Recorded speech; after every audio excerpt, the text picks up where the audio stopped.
The Gem Collector by P.G. Wodehouse. Published in Ainsley's Magazine.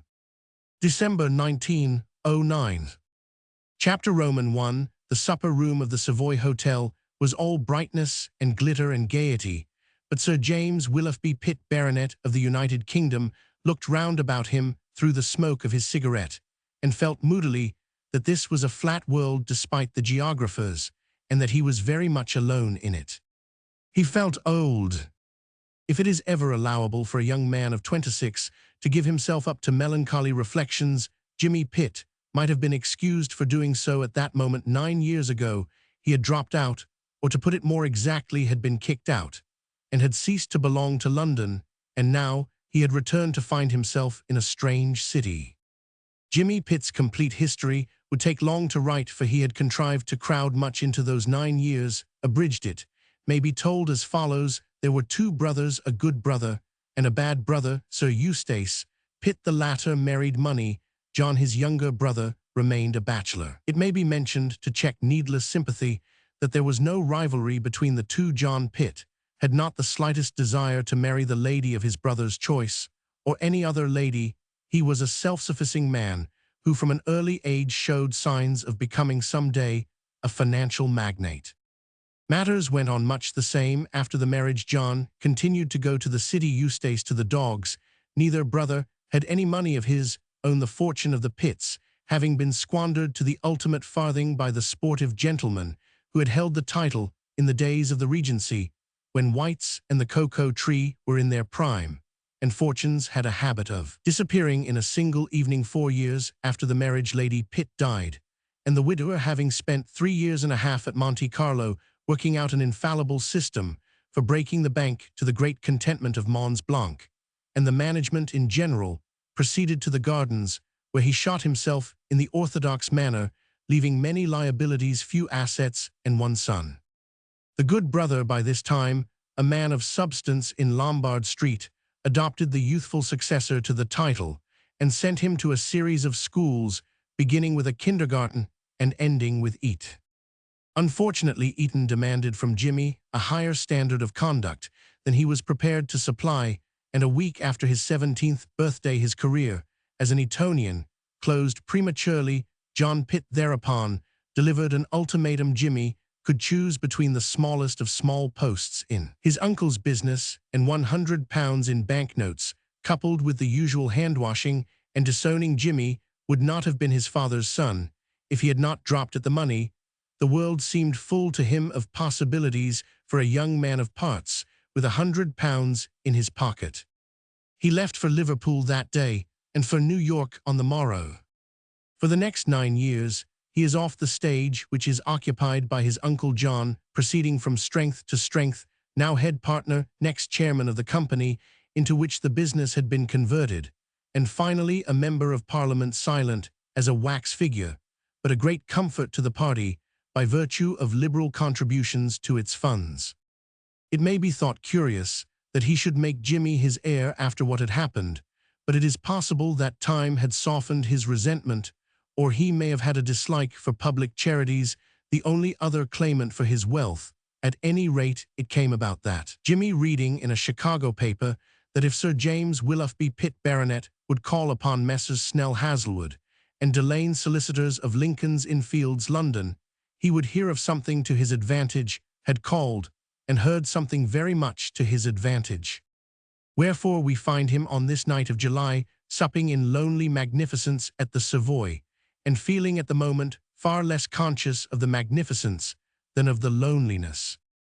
Watching the crowd with a jaundiced eye, Jimmy had found his attention attracted chiefly by a party of 3, a few tables away. The party consisted of a pretty girl, a lady of middle age and stately demeanor, plainly her mother, and a light-haired, weedy young man of about 20. It had been the almost incessant prattle of this youth, and the peculiarly high-pitched gurgling laugh, which shot from him at short intervals, which had drawn Jimmy's notice upon them, and it was the curious cessation of both prattle and laugh which now made him look again in their direction. The young man faced Jimmy, and Jimmy, looking at him, could see that all was not well with him. He was pale, he talked at random. A slight perspiration was noticeable on his forehead. Jimmy caught his eye. There was a hunted look in it.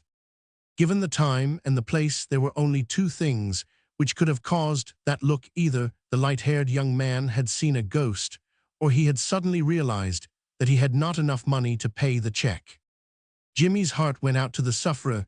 He took a card from his case, scribbled the words "Can I help?" on it, and gave it to a waiter to take to the young man, who was now in a state bordering on collapse. The next moment, the light-haired one was at his table, talking in a feverish whisper. "I say," he said, "it's frightfully good of you, old chap. It's frightfully awkward. I've come out with too little money. I hardly like to. What I mean to say is you've never seen me before, and—" "That's all right," said Jimmy, "only too glad to help. It might have happened to anyone. Will this be enough?" He placed a £5 note on the table. The young man grabbed at it with a rush of thanks. "I say thanks fearfully," he said. "I don't know what it'd have done. Ill let you have it back tomorrow. Here's my card. Blunt's my name. Spenny Blunt is your address on your card. I can't remember. Oh, by Jove, I've got it in my hand all the time." The gurgling laugh came into action again, freshened and strengthened by its rest. "Savoy Mansions, eh? I'll come round tomorrow. Thanks frightfully again, old chap. I don't know what I should have done." He flitted back to his table, bearing the spoil, and Jimmy, having finished his cigarette, paid his check, and got up to go. It was a perfect summer night. He looked at his watch. There was time for a stroll on the embankment before bed. He was leaning on the balustrade, looking across the river at the vague, mysterious mass of buildings on the Surrey side, when a voice broke in on his thoughts. "Say, boss, excuse me." Jimmy spun round. A ragged man with a crop of fiery red hair was standing at his side. The light was dim, but Jimmy recognized that hair. "Spike," he cried. The other gaped, then grinned, a vast grin of recognition. "Mr. Cams G, dis cop's de limit."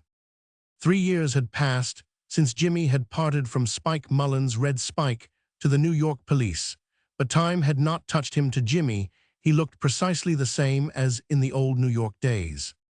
A policeman sauntered past and glanced curiously at them. He made as if to stop, then walked on a few yards away. He halted. Jimmy could see him watching covertly. He realized that this was not the place for a prolonged conversation. "Spike," he said, "do you know Savoy Mansions?"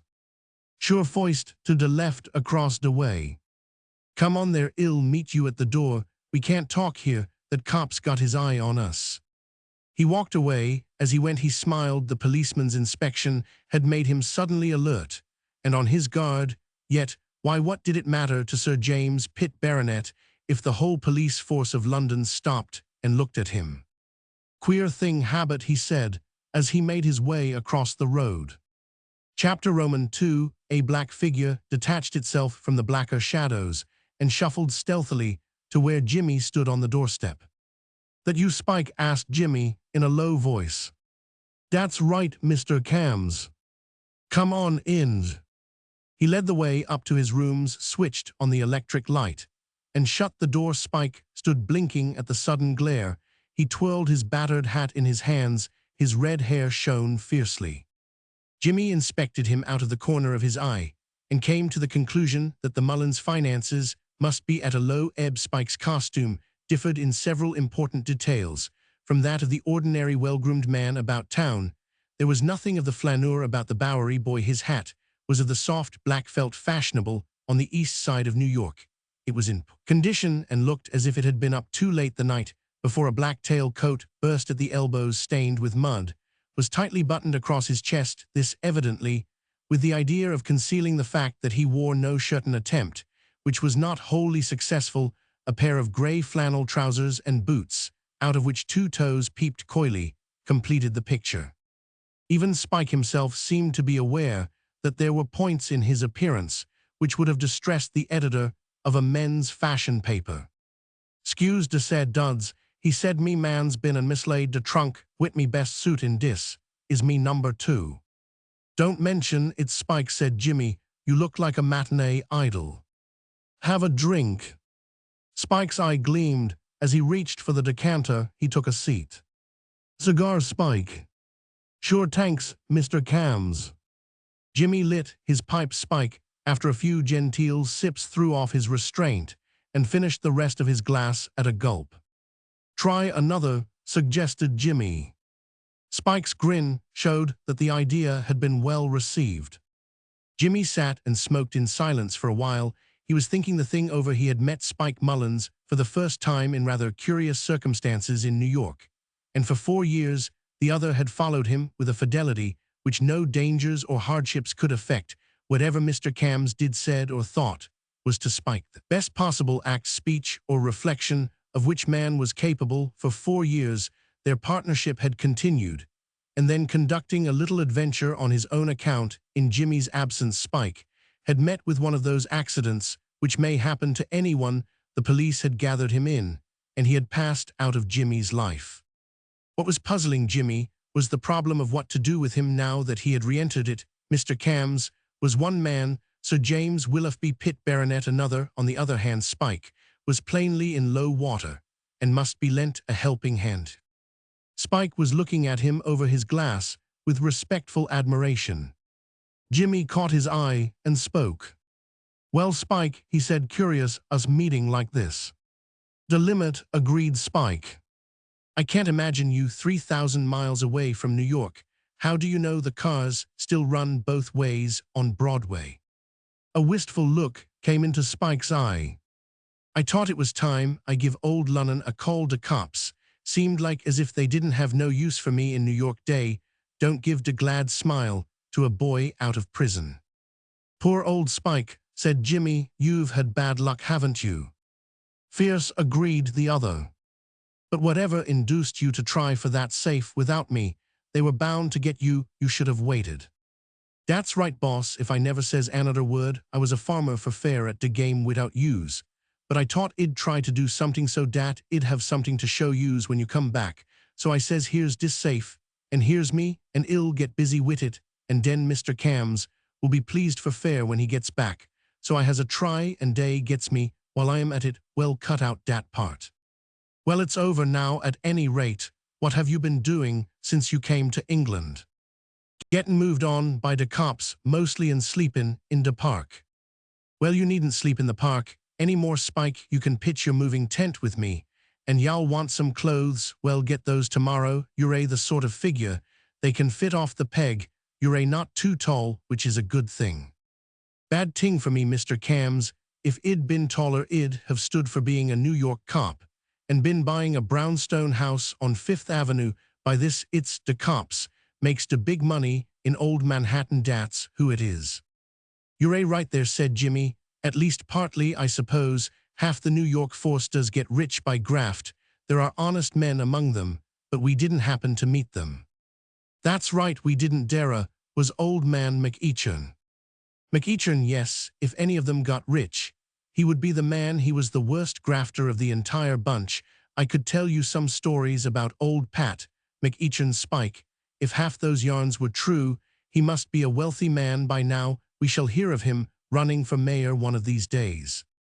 "Say, Mr. Cams wasn't yous struck on de goil?" "What girl?" said Jimmy quietly. "Old man McEachern's goil. Molly Day used to say dat yous was her steady." "If you don't mind, Spike, friend of my youth." "Well, cut out that," said Jimmy. "When I want my affairs discussed, I'll mention it. Till then, see." "Sure," said Spike, who saw nothing beyond the fact, dimly realized that he had said something which had been better left unsaid. Jimmy chewed the stem of his pipe savagely. Spike's words seemed to have touched a spring and let loose feelings which he had kept down for 3 years. Molly McEachern, so they used to say that he was engaged to Molly. He cursed Spike Mullins in his heart. Well-meaning, blundering Spike, who was now sitting on the edge of his chair, drawing sorrowfully at his cigar and wondering what he had done to give offense. The years fell away from Jimmy, and he was back in New York, standing at the corner of Fortyscon Street, with half an hour to wait, because the fear of missing her had sent him there too early, sitting in Central Park with her, while the squirrels came down and begged for nuts. Walking. Damn Spike. They had been friends, nothing more. He had never said a word. Her father had warned her against him. Old Pat McEachern knew how he got his living, and could have put his hand on the author of half a dozen burglaries, by which the police had been. Officially baffled, that had been his strong point, he had never left tracks, there was never any evidence, but McEachern knew, and he had intervened stormily when he came upon them together. And Molly had stood up for him till her father had apologized confusedly, raging inwardly the while at his helplessness. It was after that. "Mr. Cams," said Spike. Jimmy's wits returned. "Hullo," he said. "Mr. Cams, what's doing here put me next to the game. Is it de old lay y'all want me wit use I guess?" Jimmy laughed and shut the door on his dreams. "I'd quite forgotten, I hadn't told you about myself, Spike. Do you know what a baronet is?" "Search me, what's the answer?" "A baronet's the noblest work of man, Spike. I am one let wealth, and commerce laws and learninger, is it art and learningdy, but leave us still our old nobility. I am a big man now, Spike, I can tell you. J. My position has also the advantage of carrying a good deal of money with it.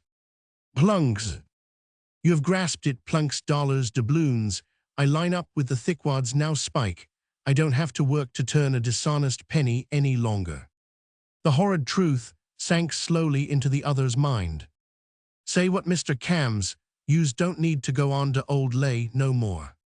You're cutting it out for fair. That's the idea." Spike gasped. His world was falling about his ears now that he had met Mr. Cams again.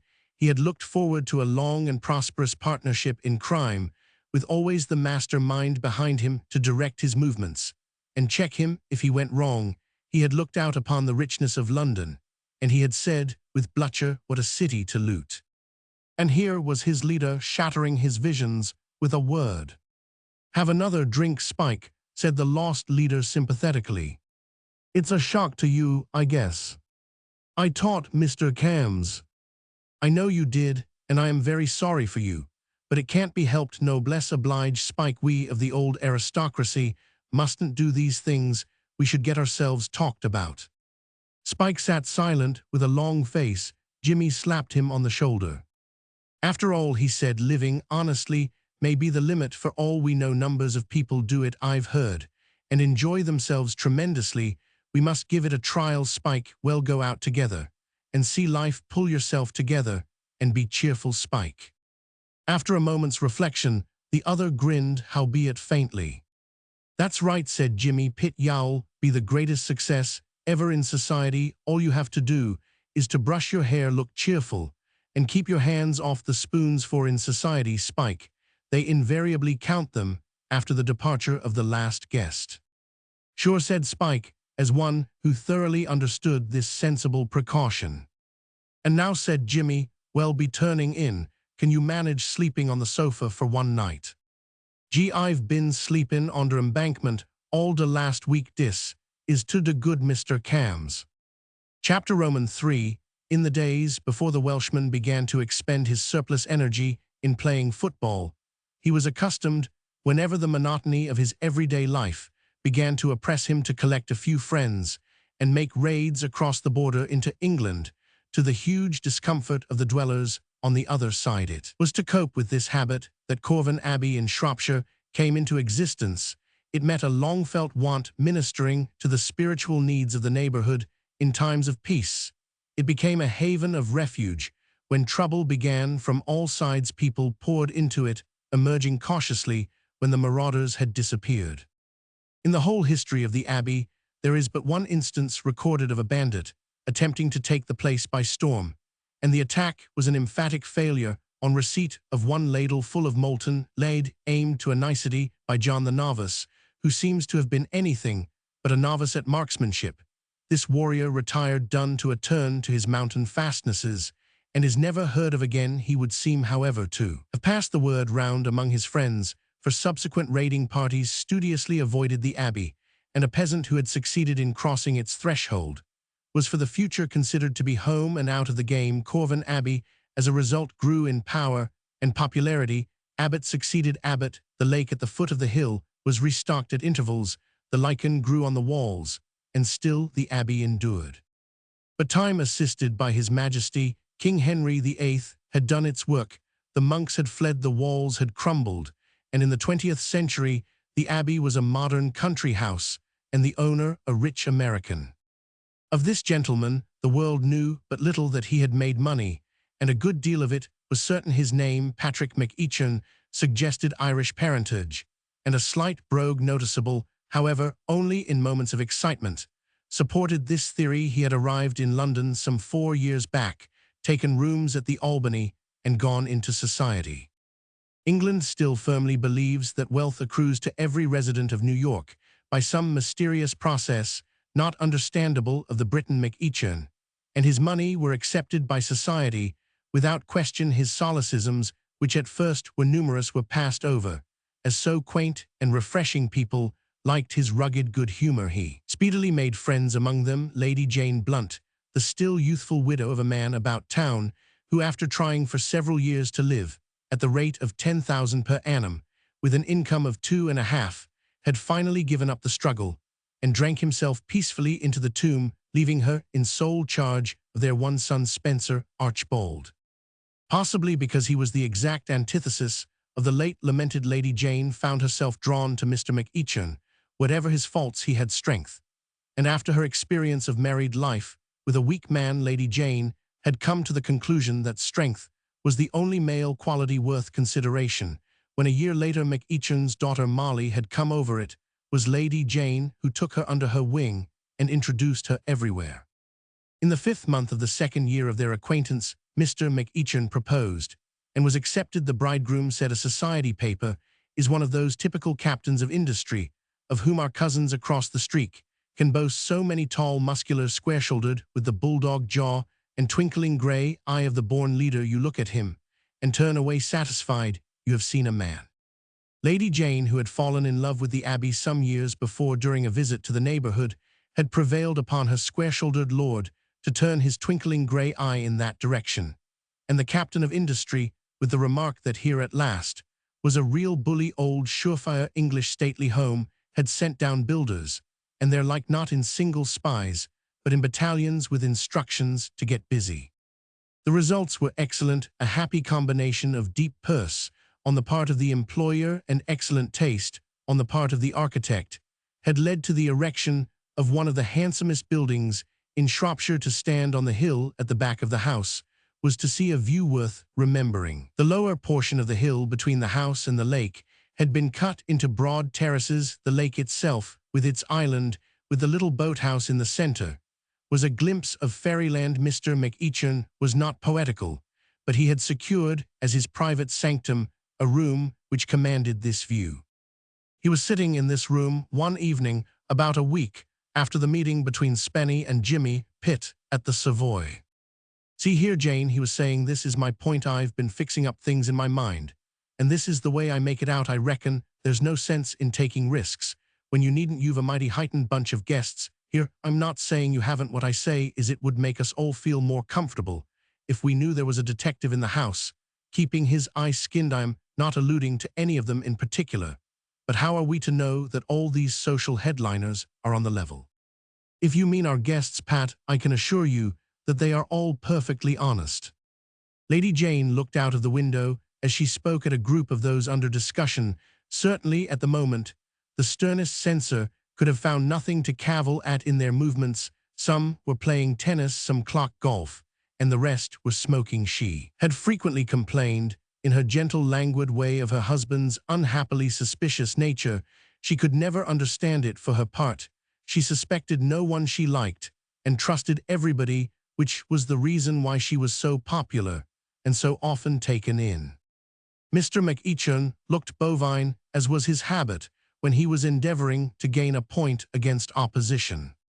"They may be on the level," he said. "I'm not saying anything against anyone, but I've seen a lot of crooks in my time, and it's not the ones with the low brows and the cauliflower ears that you want to watch for. It's the innocent willies who look as if all they could do was to lead the cotillion and wear bangles on their ankles. I've had a lot to do with them, and it's up to a man that don't want to be stung not to go by what a fellow looks like. Really, Pat dear, I sometimes think you ought to have been a policeman. What is the matter?" "Matter?" "You shouted." "Shouted not. Me spark from my cigar fell on my hand." "You know you smoke too much, Pat," said his wife, seizing the opening with the instinct which makes an Irishman at a fair hit every head he sees. "I'm all right, me dear Faith. I could smoke 100 a day, and no harm done." By way of proving the assertion, he puffed out with increased vigor at his cigar. The pause gave him time to think of another argument which might otherwise have escaped him. "When we were married, me dear Jane," he said, "there was a detective in the room to watch the presents, two of them. I remember seeing them at once. There go two of the boys. I said to myself, I mean," he added hastily, "two of the police force. But detectives at wedding receptions are quite ordinary. Nobody minds them. You see, the presents are so valuable that it would be silly to risk losing them." "And are there not valuable things here," asked McEachern triumphantly, "which it would be silly to risk losing? And Sir Thomas is coming today with his wife, and you know what a deal of jewelry she always takes about her." "Oh, Julia," said Lady Jane, a little disdainfully. Her late husband's brother, Thomas' wife, was one of the few people to whom she objected, and indeed she was not alone in this prejudice. Few who had much to do with her did, like Lady Blunt. "That rope of pearls of hers," said Mr. McEachern, "cost £40,000, no less, so they say." "So she says, but if you were thinking of bringing down a detective to watch over Julia's necklace, Pat, you needn't trouble. I believe she takes one about with her wherever she goes, disguised as Thomas' valet." "Still, me dear Pat, you're absurd," laughed Lady Jane. "I won't have you littering up the house with great clumsy detectives. You must remember that you aren't in horrid New York now, where everybody you meet wants to rob you. Who is it that you suspect? Who is Thewhat? Is the word you're so fond of. Crook. That's it. Who is the crook?" "I don't want to mention names," said McEachern cautiously, "and I cast no suspicions, but who is that pale, thin Willie who came yesterday, the one that says the clever things that nobody understands?" "Lulu Wesson. Why, Patrick, he's the most delightful boy. What can you suspect him of?" "I don't suspect him of anything, but you'll remember what I was telling about the sort of boy you want to watch. That's what that boy is. He may be the straightest ever, but if I was told there was a crook in the company and wasn't put next who it was, he's the boy that would get my vote." "What dreadful nonsense you're talking, Pat. I believe you suspect everyone you meet. I suppose you will jump to the conclusion that this man whom Spenny is bringing down with him today is a criminal of some sort." "How's that, Spenny bringing a friend?" There was not a great deal of enthusiasm in McEachern's voice. His stepson was not a young man whom he respected very highly. Spenny regarded his stepfather with nervous apprehension, as one who would deal with his shortcomings with a vigor and severity of which his mother was incapable. The change of treatment which had begun after her marriage with the American had had an excellent effect upon him, but it had not been pleasant. As Nebuchadnezzar is reported to have said of his vegetarian diet, it may have been wholesome, but it was not good. McEachern, for his part, regarded Spenny as a boy who would get into mischief, unless he had an eye fixed upon him, so he proceeded to fix that eye. "Yes, I must be seeing Harding about getting the rooms ready. Spenny's friend is bringing his man with him." "Who is his friend?" "He doesn't say. He just says he's a man he met in London." And what does that grunt mean? I should like to know. I believe you've begun to suspect the poor man already without seeing him." "I don't say I have, but a man can pick up strange people in London." "Pat, you're perfectly awful. I believe you suspect everyone you meet. What do you suspect me of, I wonder?" "That's easy answered," said McEachern. "Robbery from the person." "What have I stolen?" "Me heart, me dear," replied McEachern gallantly, with a vast grin. "After that," said his wife, "I think I had better go. I had no idea you could make such pretty speeches, Pat." "Well, me dear, don't send for that detective. It really wouldn't do. If it got about that we couldn't trust our guests, we should never live it down. You won't, will you?" "Very well, me dear." What followed may afford some slight clue to the secret of Mr. Patrick McEachern's rise in the world. It certainly suggests singleness of purpose, which is one of the essentials of success.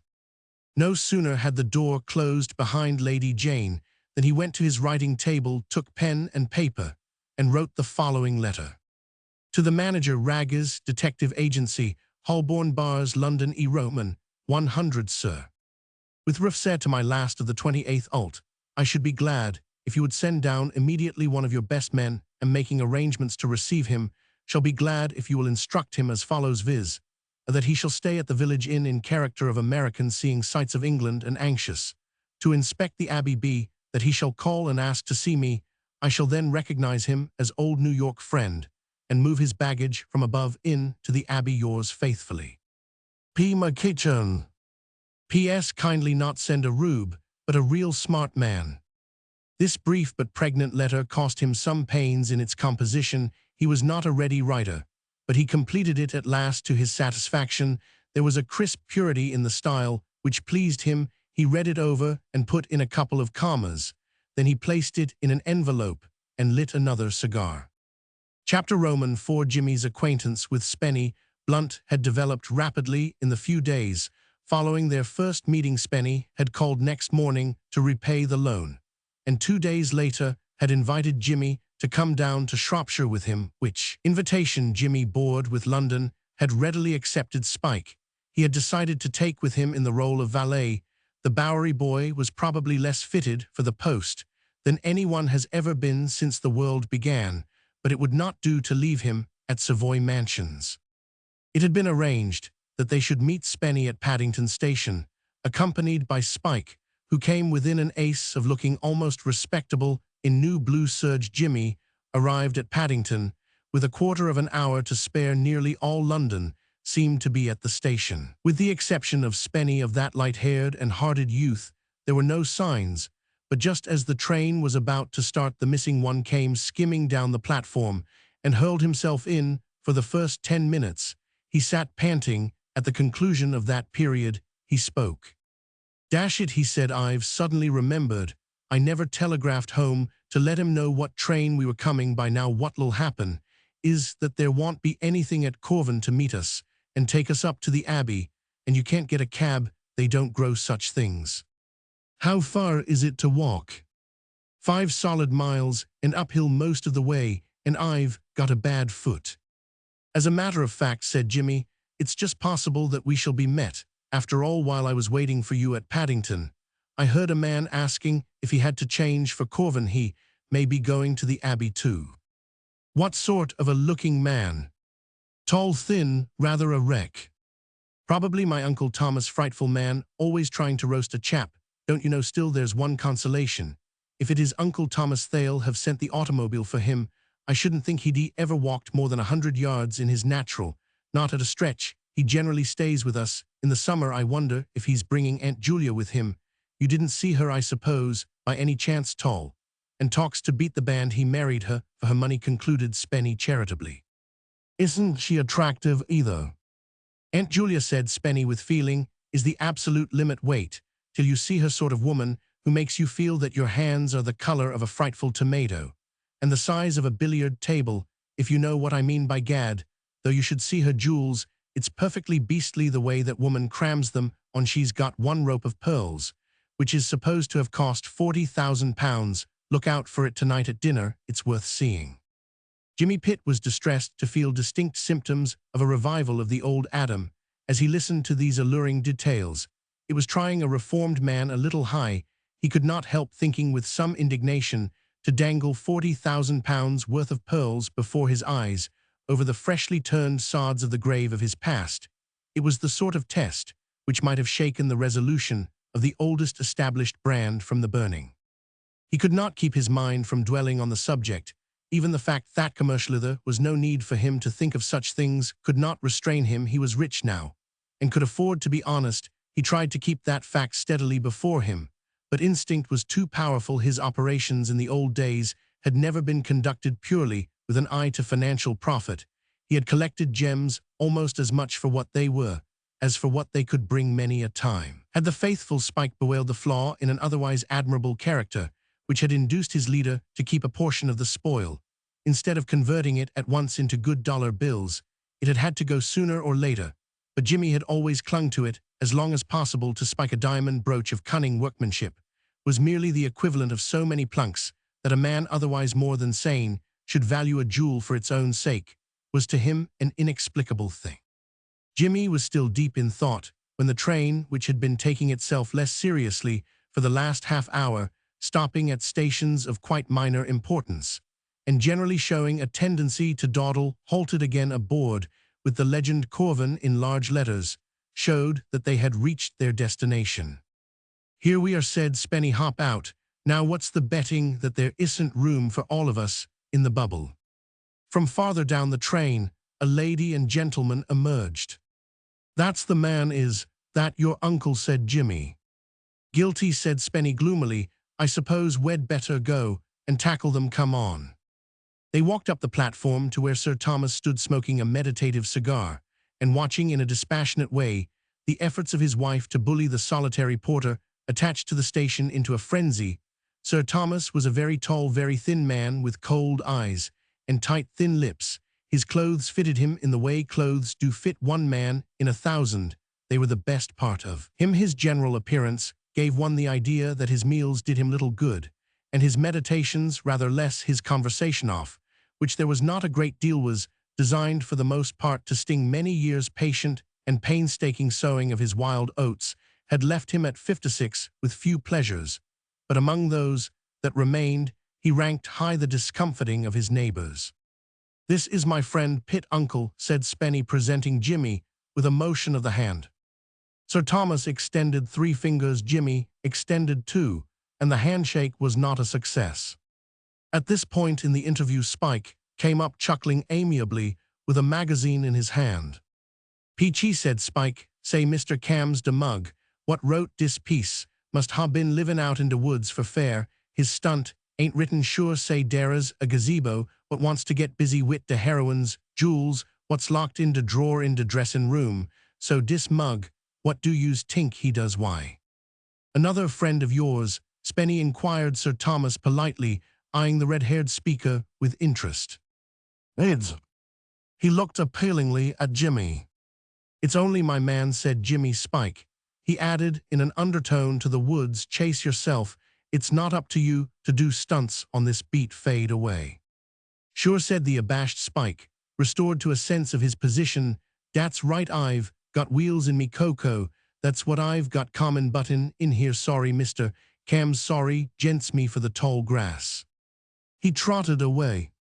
"Your man seems to have a pretty taste in literature," said Sir Thomas to Jimmy. "Well, my dear, finished your chat with the porter?" Lady Blunt had come up flushed and triumphant, having left the solitary porter a demoralized wreck. "I am through," she announced crisply. "Well, Spencer, how are you?" "Who's this? Don't stand gaping, child. Who's your friend?" Spenny explained with some incoherence that his name was Pitt. His uncle had shaken him. The arrival of his aunt seemed to unnerve him completely. "Pleased to meet you," snapped Lady Blunt. "Spencer, where are your trunks? Left them behind, I suppose." "No, well, that's a surprise. Tell that porter to look after them. If you have any trouble with him, mention it to me. Ill make him jump around. Where's the automobile? Outside. Where? Take me to it." Lady Blunt, when conversing, resembled a Maxim gun more than anything else in the world. "I'm afraid," said Spenny in an abject manner, as they left the station, "that it will be rather a bit of a frightful squash. What I mean to say is I hardly think we shall all find room in the auto. I see they have only sent the small one." Lady Blunt stopped short and fixed him with a glittering eye. "I know what it is, Spencer," she said. "You never telegraphed to your mother to tell her what time you were going to arrive." Spenny opened his mouth feebly, but apparently changing his mind, made no reply. "My dear," said Sir Thomas smoothly, "we must not expect too much of Spenny." Sure, this was a single shot from the Maxim. The baited youth looked vainly for assistance to Jimmy. "Buterant," said Spenny, "really, I only just caught the train, didn't I, Pitt?" "What? Oh yes, got in just as it was moving." "That was it. I really hadn't time to telegraph, had I, Pitt?" "Not a minute." "And how was it you were so late?" Spenny plunged into an explanation, feeling all the time that he was making things worse for himself. Nobody is at his best in the matter of explanations. If a lady whom he knows to be possessed of a firm belief in the incurable weakness of his intellect is looking fixedly at him during the recital, a prolonged conversation with Lady Blunt always made him feel exactly as if he were being tied into knots. All this, said Sir Thomas, as his nephew paused for breath, is very, very characteristic of our dear Spenny. Our dear Spenny broke into a perspiration. However, continued Sir Thomas, there's room for either you or Pitt, said Jimmy, pie double T. Sir Thomas bowed.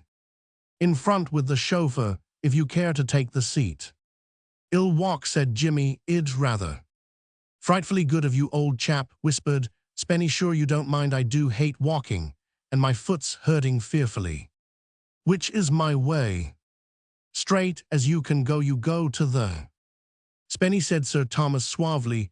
Your aunt expresses a wish to arrive at the Abbey in time for dinner, if you could manage to come to some arrangement about that seat. Spenny climbed hurriedly into the automobile. The last Jimmy saw of him was a hasty vision of him being prodded in the ribs by Lady Blunt's parasol, while its owner said something to him which, judging by his attitude, was not pleasant. He watched them out of sight and started to follow at a leisurely pace. It certainly was an ideal afternoon for a country walk. The sun was just hesitating whether to treat the time as afternoon or evening. Eventually, it decided that it was evening, and moderated its beams after London. The country was deliciously fresh and cool. Jimmy felt, as the scent of the hedges came to him, that the only thing worth doing in the world was to settle down somewhere with 3 acres and a cow and become pastoral. There was a marked lack of traffic on the road. Once he met a cart, and once a flock of sheep with a friendly dog. Sometimes a rabbit would dash out into the road, stop to listen, and dart into the opposite hedge, all hind legs and white scut. But except for these, he was alone in the world. And gradually there began to be borne in upon him the conviction that he had lost his way. It is difficult to judge distance when one is walking, but it certainly seemed to Jimmy that he must have covered 5 miles by this time. He must have mistaken the way. He had certainly come straight. He could not have come straighter. On the other hand, it would be quite in keeping with the cheap substitute which served Spenny Blunt in place of a mind, that he should have forgotten to mention some important turning. Jimmy sat down by the roadside. As he sat there came to him from down the road the sound of a horse's feet trotting. He got up. Here was somebody at last who would direct him. The sound came nearer. The horse turned the corner, and Jimmy saw with surprise that it bore no rider. "Hullo," he said, "accident, and by Jove, a side saddle." The curious part of it was that the horse appeared in no way a wild horse. It did not seem to be running away. It gave the impression of being out for a little trot on its own account, a sort of equine constitutional. Jimmy stopped the horse and led it back the way it had come. As he turned the bend in the road, he saw a girl in a riding habit running toward him. She stopped running when she caught sight of him and slowed down to a walk.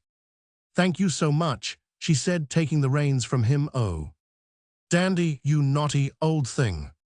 Jimmy looked at her flushed, smiling face and uttered an exclamation of astonishment.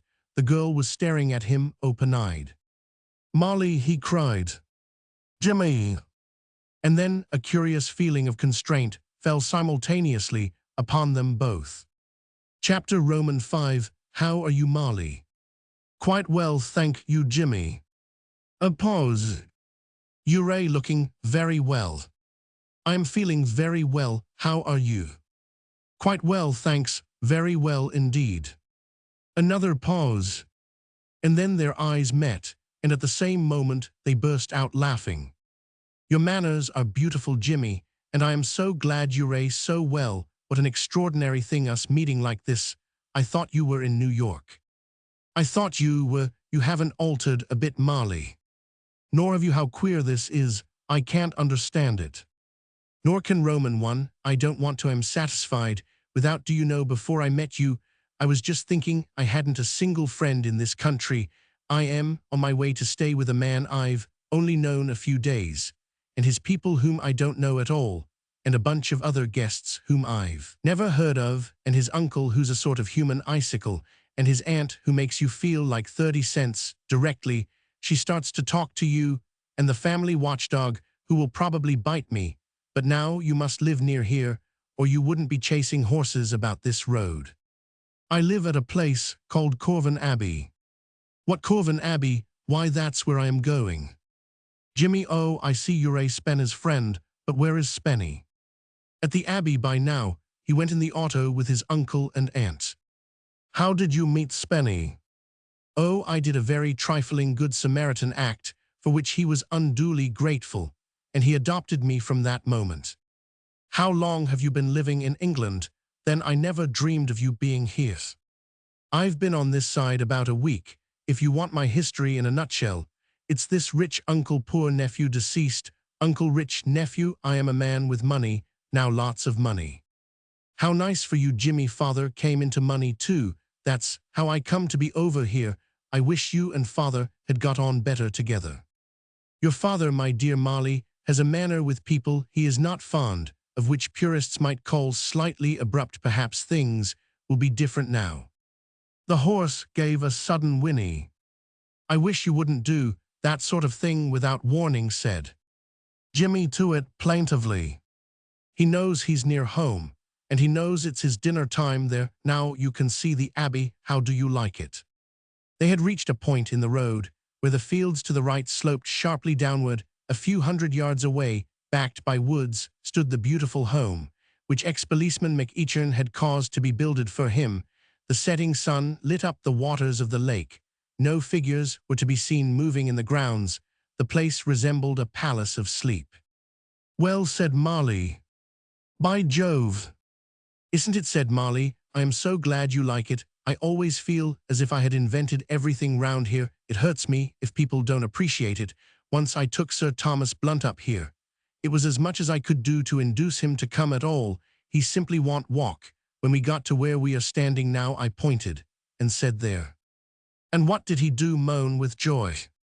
He grunted and said it struck him as rather rustic. Beast, I met Sir Thomas. When we got off the train, Spenny Blunt introduced me to him. He seemed to bear it pluckily, but with some difficulty. I think we had better be going, or they will be sending out search parties. By the way, Jimmy, said Molly, as they went down the hill, can you act? Can I what? Act in theatricals, you know. I've never tried, but I've played poker, which I should think is much the same. We are going to do a play, and we want another man. The man who is going to play one of the parts has had to go back to London. Poor devil, fancy having to leave a place like this and go back to that dingy, overrated town. The big drawing room of the Abbey was full. When they arrived, tea was going on in a desultory manner in a chair at the far end of the room. Sir Thomas Blunt surveyed the scene gloomily through the smoke of a cigarette. The sound of Lady Blunt's voice had struck their ears as they opened the door. The Maxim gun was in action with no apparent prospect of jamming. The target of the moment was a fair, tired-looking lady with a remarkable resemblance to Spenny. Jimmy took her to be his hostess. There was a resigned expression on her face, which he thoroughly understood. He sympathized with her. The other occupants of the room stared for a moment at Jimmy in the austere manner peculiar to the Briton who sees a stranger, and then resumed their respective conversations. One of their number, a slight, pale young man, as scientifically clothed as Sir Thomas, left his group and addressed himself to Molly. Ah, here you are, Miss McEachern, he said at last. We were all getting so anxious. Really, said Molly, that's very kind of you, Mr. Wesson. I assure you, yes, positively. A grey gloom had settled upon us. We pictured you in all sorts of horrid situations. I was just going to call for volunteers to scour the country, or whatever it is that one does in such circumstances. I used to read about it in books, but I have forgotten the technical term. I am relieved to find that you are not even dusty, though it would have been more romantic if you could have managed a little dust here and there. But don't consider my feelings, Miss McEachern, please. Molly introduced Jimmy to the newcomer. They shook hands. Jimmy, with something of the wariness of a boxer in the ring, he felt an instinctive distrust of this man. Why, he could not have said, perhaps. It was a certain subtle familiarity in his manner of speaking to Molly that annoyed him, Jimmy objected strongly to anyone addressing her as if there existed between them some secret understanding already. The mood of the old New York days was strong upon him. His instinct then had been to hate all her male acquaintances. With an unreasoning hatred, he found himself in much the same frame of mind now. "So you're Spenny's friend," said Mr. Wesson, "the man who's going to show us all how to act, what? I believe there is some idea of my being a confused noise, without or something." "Haven't they asked you to play Lord Algernon?" inquired Wesson, with more animation than he usually allowed himself to exhibit. "Who is Lord Algernon?" "Only a character in the piece we are acting." "What does he do?" "He talks to me most of the time," said Molly. Then said Jimmy decidedly, "I seem to see myself making a big hit." "It's a long part if you aren't used to that sort of thing," said Wesson. He had hoped that the part with its wealth of opportunity would have fallen to himself. "I am used to it," said Jimmy, "thanks." "If that little beast's after Molly," thought Jimmy, "there will be trouble." "Come along," said Molly, "and be introduced, and get some tea." "Well, Molly dear," said Lady Jane, with a grateful smile at the interruption, "we didn't know what had become of you. Did Dandy give you trouble?" "Dandy's a darling, and wouldn't do anything of the sort if you asked him to. He's a kind little ass. As Thomas says, he only walked away when I got off to pick some roses, and I couldn't catch him, and then I met Jimmy." Jimmy bowed. "I hope you aren't tired out," said Lady Jane to him. "We thought you would never arrive. It's such a long walk. It was really too careless of Spenny not to let us know when he expected you." "I was telling Spencer in the automobile," put in Lady Blunt, with ferocity, "that my father would have horsewhipped him. If he had been a son of his, he would." "Really, Julia," protested Lady Jane, rather faintly. "That's so, and I don't care who knows it. A boy doesn't want to forget things if he's going to make his way in the world. I told Spencer so in the automobile." Jimmy had noticed that Spenny was not in the room. He now understood his absence. After the ride, he had probably felt that an hour or two passed out of his aunt's society would not do him any harm. He was now undergoing a rest cure. Jimmy imagined in the billiard room. "I can assure you," said he by way of lending a helping hand to the absent one, "I really preferred to walk. I have only just landed in England from New York, and it's quite a treat to walk on an English country road again." "Are you from New York? I wonder if—" "Jimmy's an old friend," said Molly. "We knew him very well indeed. It was such a surprise meeting him." "How interesting," said Lady Jane languidly, as if the intellectual strain of the conversation had been too much for her. "You will have such lots to talk about, won't you?" "I say," said Jimmy as they moved away, "who is that fellow Wesson?" "Oh, a man," said Molly vaguely. "There's no need to be fulsome," said Jimmy. "He can't hear. Mother likes him, I don't." "Mother." "Hullo," said Molly, "there's Father." The door had opened while they were talking, and Mr. Patrick McEachin had walked solidly into the room. The ornaments on the Chippendale tables jingled. As he came secretly, he was somewhat embarrassed at finding himself in the midst of so many people. He had not yet mastered the art of feeling at home in his own house at meals. He did not fear his wife's guests, so much their attention was, in a manner, distributed at such times, instead of being as now focused upon himself. He stood there square and massive outwardly, the picture of all that was rugged and independent, looking about him for a friendly face to offer a general remark, or to go boldly and sit down beside one of those dazzling young ladies like some heavyweight spider beside a Miss Muffet, was beyond him. In his time he had stopped runaway horses, clubbed mad dogs, and helped to break up East Side gang fights when the combatants on both sides were using their guns lavishly and impartially, but his courage failed him here. "Why," said Jimmy, "is your father here too? I didn't know that." To himself, he reviled his luck. How much would he see of Molly now? Her father's views on himself were no sealed book to him. Molly looked at him in surprise. "Didn't know," she said. "Didn't I tell you the place belonged to Father?" "What?" said Jimmy. "This house?" "Yes, of course. And begad, I've got it. He has married Spenny Blunt's mother." "Yes." "Well, I'm surprised." Suddenly, he began to chuckle. "What is it, Jimmy?" "Wee, I've just grasped the fact that your father mind you's my host. I am the honored guest at his house." The chuckle swelled into a laugh. The noise attracted McEachan's attention, and looking in the direction whence it proceeded, he caught sight of Molly. With a grin of joy, he made for the sofa. "Well, father dear," said Molly nervously. Mr. McEachan was staring horribly at Jimmy, who had risen to his feet. "How do you do, Mr. McEachan?" The ex-policeman continued to stare. "Father," said Molly in distress, "father, let me present I mean, don't you remember Jimmy? You must remember Jimmy, father, Jimmy Pitt, whom you used to know in New York." Chapter Romans 6. On his native asphalt, there are few situations capable of throwing the New York policeman off his balance.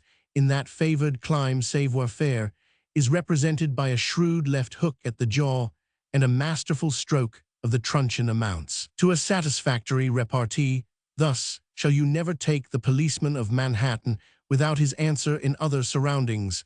Mr. Patrick McEachan would have known how to deal with his young acquaintance Mr. Jimmy Pitt, but another plan of action was needed. Here first of all the hints on etiquette with which Lady Jane had favored him from time to time, and foremost came the mandate never make a scene. Lady Jane had explained it on the occasion of his knocking down an objectionable cabman during their honeymoon trip were of all things what polite society most resolutely abhorred. The natural man in him must be bound in chains. The sturdy blow must give way to the honeyed word. A cold, really, was the most vigorous retort that the best circles would countenance. It had cost Mr. McEachan some pains to learn this lesson, but he had done it, and he proceeded on the present occasion to conduct himself high and disposedly according to instructions from headquarters. The surprise of finding an old acquaintance in this company rendered him dumb for a brief space, during which Jimmy looked after the conversation. "How do you do, Mr. McEachan?" inquired Jimmy, genially. "Quite a surprise meeting you in England. A pleasant surprise. By the way, one generally shakes hands in the smartest circles. Yours seem to be down there somewhere. Might I trouble you? Right, got it, thanks." He bent forward, possessed himself of Mr. McEachan's right hand, which was hanging limply at its proprietor's side, shook it warmly, and replaced it. "Why?" asked Mr. McEachan, gruffly, giving a pleasing air of novelty to the hackneyed salutation. By pronouncing it as one word, he took some little time getting into his stride when carrying on polite conversation. "Very well, thank you. You're looking as strong as ever, Mr. McEachan." The ex-policeman grunted in a conversational sense. He was sparring for wind. Molly had regained her composure. By this time, her father was taking the thing better than she had expected. "It's Jimmy, father dear," she said. "Jimmy Pitt." "Dear old James," murmured the visitor. "I know, me dear, I know what." "Still well," replied Jimmy, cheerfully, sitting up. "You will notice," he added, waving a hand in the direction of his teacup, "and taking nourishment, no further bulletins will be issued. Jimmy is staying here, father. He is the friend Spenny was bringing." "This is the friend that Spenny brought," said Jimmy in a rapid undertone. "This is the maiden all forlorn who crossed the seas and lived in the house that sheltered the friend that Spenny brought." "I see, me dear," said Mr. McEachan slowly. "Wah." "No, I've guessed that one already," said Jimmy. "Ask me another." Molly looked reproachfully at him. His deplorable habit of chaffing her father had caused her trouble in the old days. It may be admitted that this recreation of Jimmy's was not in the best taste, but it must also be remembered that the relations between the two had always been out of the ordinary. Great as was his affection for Molly, Jimmy could not recollect a time when war had not been raging in a greater or lesser degree between the ex-policeman and himself. "It is very kind of you to invite me down here," said he. "We shall be able to have some cozy chats over old times when I was a wanderer on the face of the earth, and you—" "Yes," interrupted Mr. McEachan hastily, "somewhere else afterward. You shall choose time and place, of course.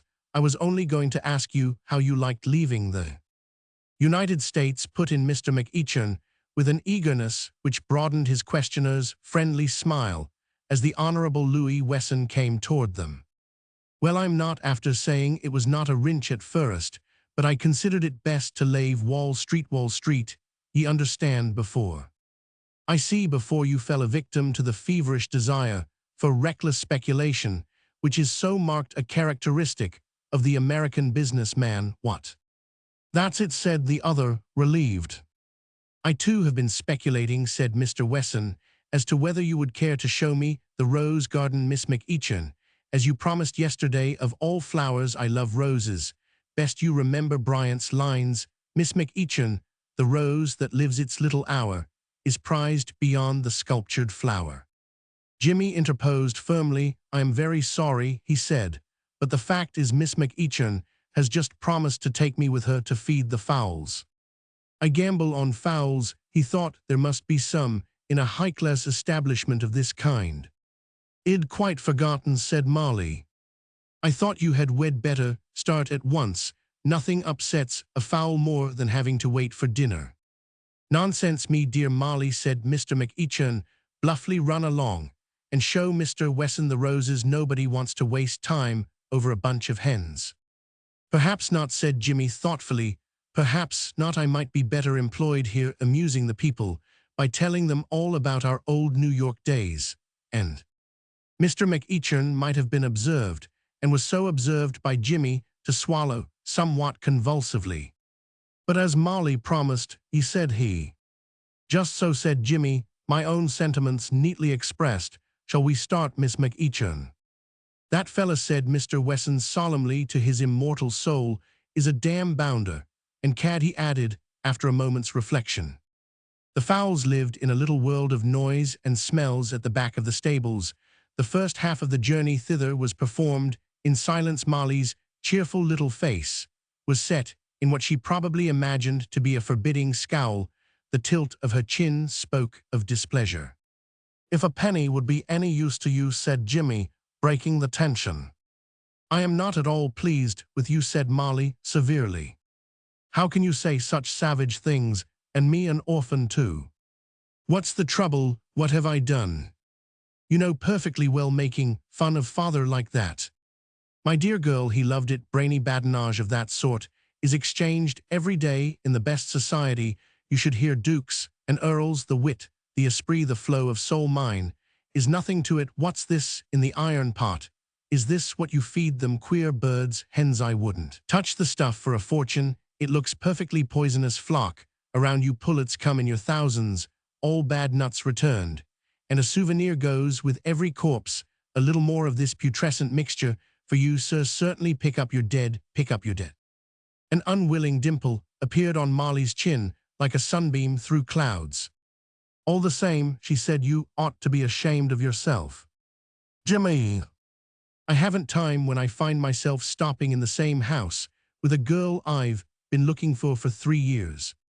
Molly looked away. There was silence for a moment. "Used you ever to think of me?" she said quietly. That curious constraint which had fallen upon Jimmy in the road came to him again, now as sobering as a blow. Something which he could not define had changed the atmosphere suddenly, in an instant, like a shallow stream that runs babbling over the stones into some broad, still pool. The note of their talk had deepened. "Yes," he said simply. He could find no words for what he wished to say. "I've thought of you often," said Molly. He took a step toward her, but the moment had passed. Her mood had changed in a flash, or seemed to have changed. The stream babbled on over the stones again. "Be careful, Jimmy. You nearly touched me with the spoon. I don't want to be covered with that horrible stuff. Look at that poor little chicken out there in the cold. It hasn't had a morsel." Jimmy responded to her lied. There was nothing else for him to do. "It's in luck," he said. "Give it a spoonful. It can have one if it likes, but it's taking big risks. Here you are. Hercules, pitch in." He scraped the last spoonful out of the iron pot, and they began to walk back to the house. "You're a very quiet Jimmy," said Molly. "I was thinking." "What about?" "Lots of things. New York. That among others." "Dear old New York," said Molly with a little sigh. "I'm not sure it wasn't. I mean, I sometimes wish. You know, I mean, it's lovely here. But it was nice in the old days, wasn't it, Jimmy? It's a pity that things change, isn't it? It depends. What do you mean?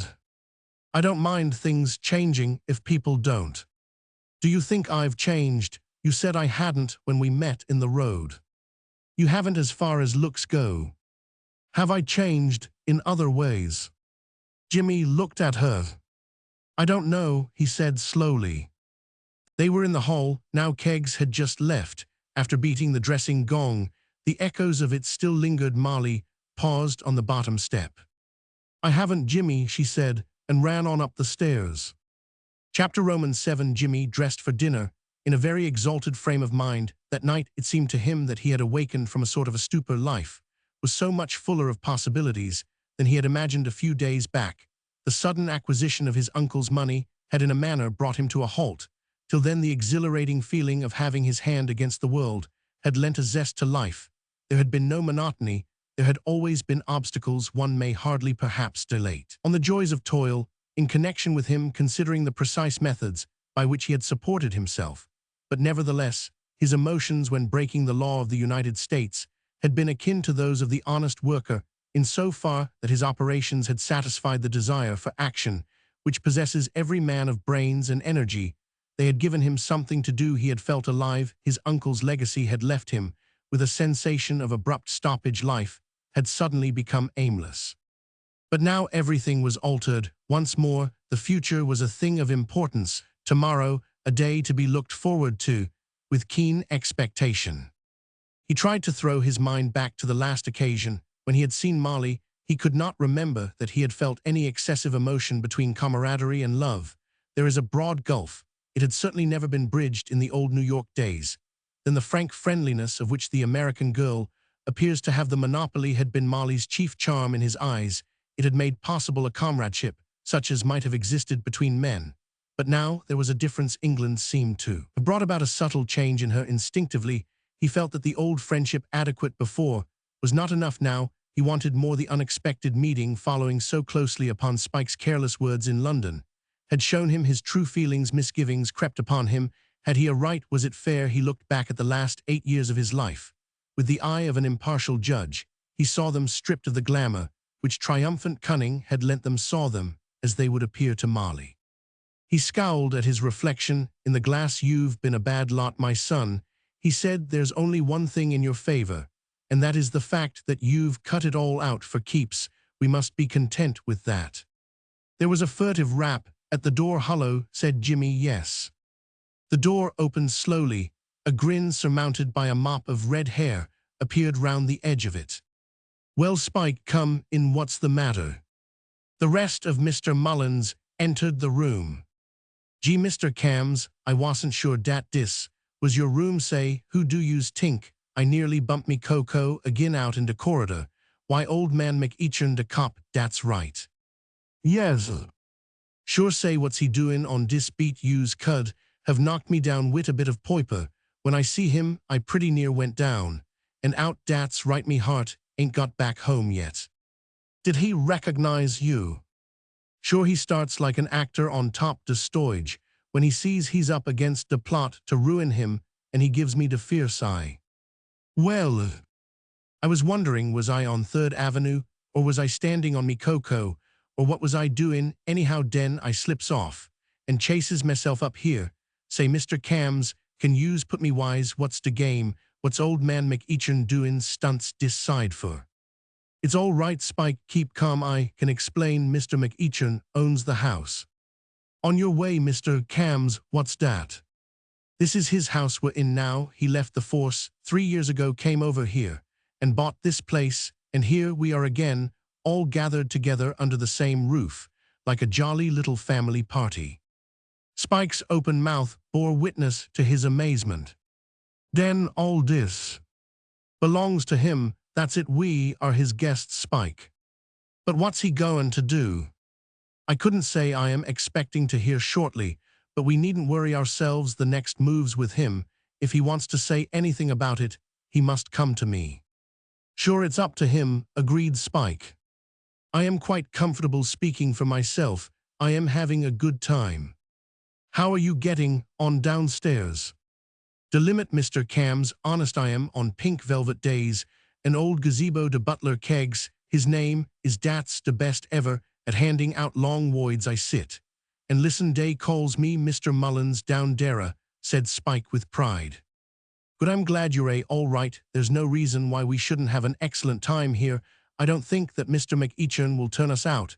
After he's heard one or two little things I have to say to him, just a few reminiscences of the past, which may interest him.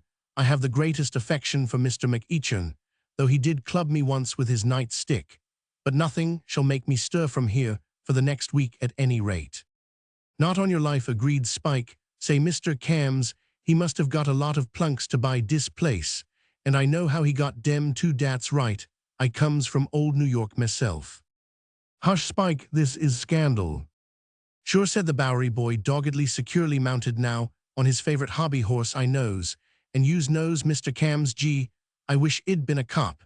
But I wasn't tall enough days. De fellers wit de long green in dare banks look at dis old McEachin money to boin a wet dog wit he's got, and never a bit of work for it from de start to de finish. And look at me, Mr. Cams. I do, Spike, I do. Look at me getting busy all de year round, working to beat de band all. In prisons oft, said Jimmy. Dat's right, and chased all round de town, and den, what why to de bad at de end of it, all say, it's enough to make a feller turn honest, said Jimmy. You've hit it, Spike, y'all be glad someday that you reformed. But on this point Spike seemed to be doubtful. He was silent for a moment, then, as if following upon a train of thoughts, he said, Mr. Cams, dis is a fine big house. Splendid. Say, couldn't we? Spike, said Jimmy warningly. Well, couldn't we, said Spike doggedly. It ain't often use buts into a dead easy proposition like dis one. We shouldn't have to do a ting except get busy to stuffs, just lying about Mr. Cams. I have noticed it. Or it's a waste to leave it. Spike, said Jimmy, I warned you of this. I begged you to be on your guard, to fight against your professional instincts. And you must do it. I know it's hard, but it's got to be done. Try and occupy your mind, collect butterflies. Spike shuffled in gloomy silence. Member dose Jules, we got into Hotel de Year before I was copped, he asked at length, irrelevantly. Jimmy finished tying his tie, looked at the result for a moment in the glass, then replied, yes, I remember. We got another key, dat fitted the door, member dats. Jimmy nodded. And some of dose knockout drops, what's dat chloroform, dat's right, and we didn't do a ting else, and we lived for the rest of the year on dose Jules. Spike paused. Dat was to the good, he said wistfully. Jimmy made no reply. Dara's a loidy here, continued Spike, addressing the chest of drawers. Dats got a necklace of jewels, what's worth 200,000 plunks. I know. Silence again. 200,000 plunks, breathed Spike. What a necklace, thought Jimmy. Kegs told me dat de old gazebo what hands out de long voids. I could find out where they are kept dead easy. What a king of necklaces, thought Jimmy. Shall I, Mr. Cams? Shall you what? Asked Jimmy, coming out of his thoughts with a start. Why, find out where de loidy keeps de jewels.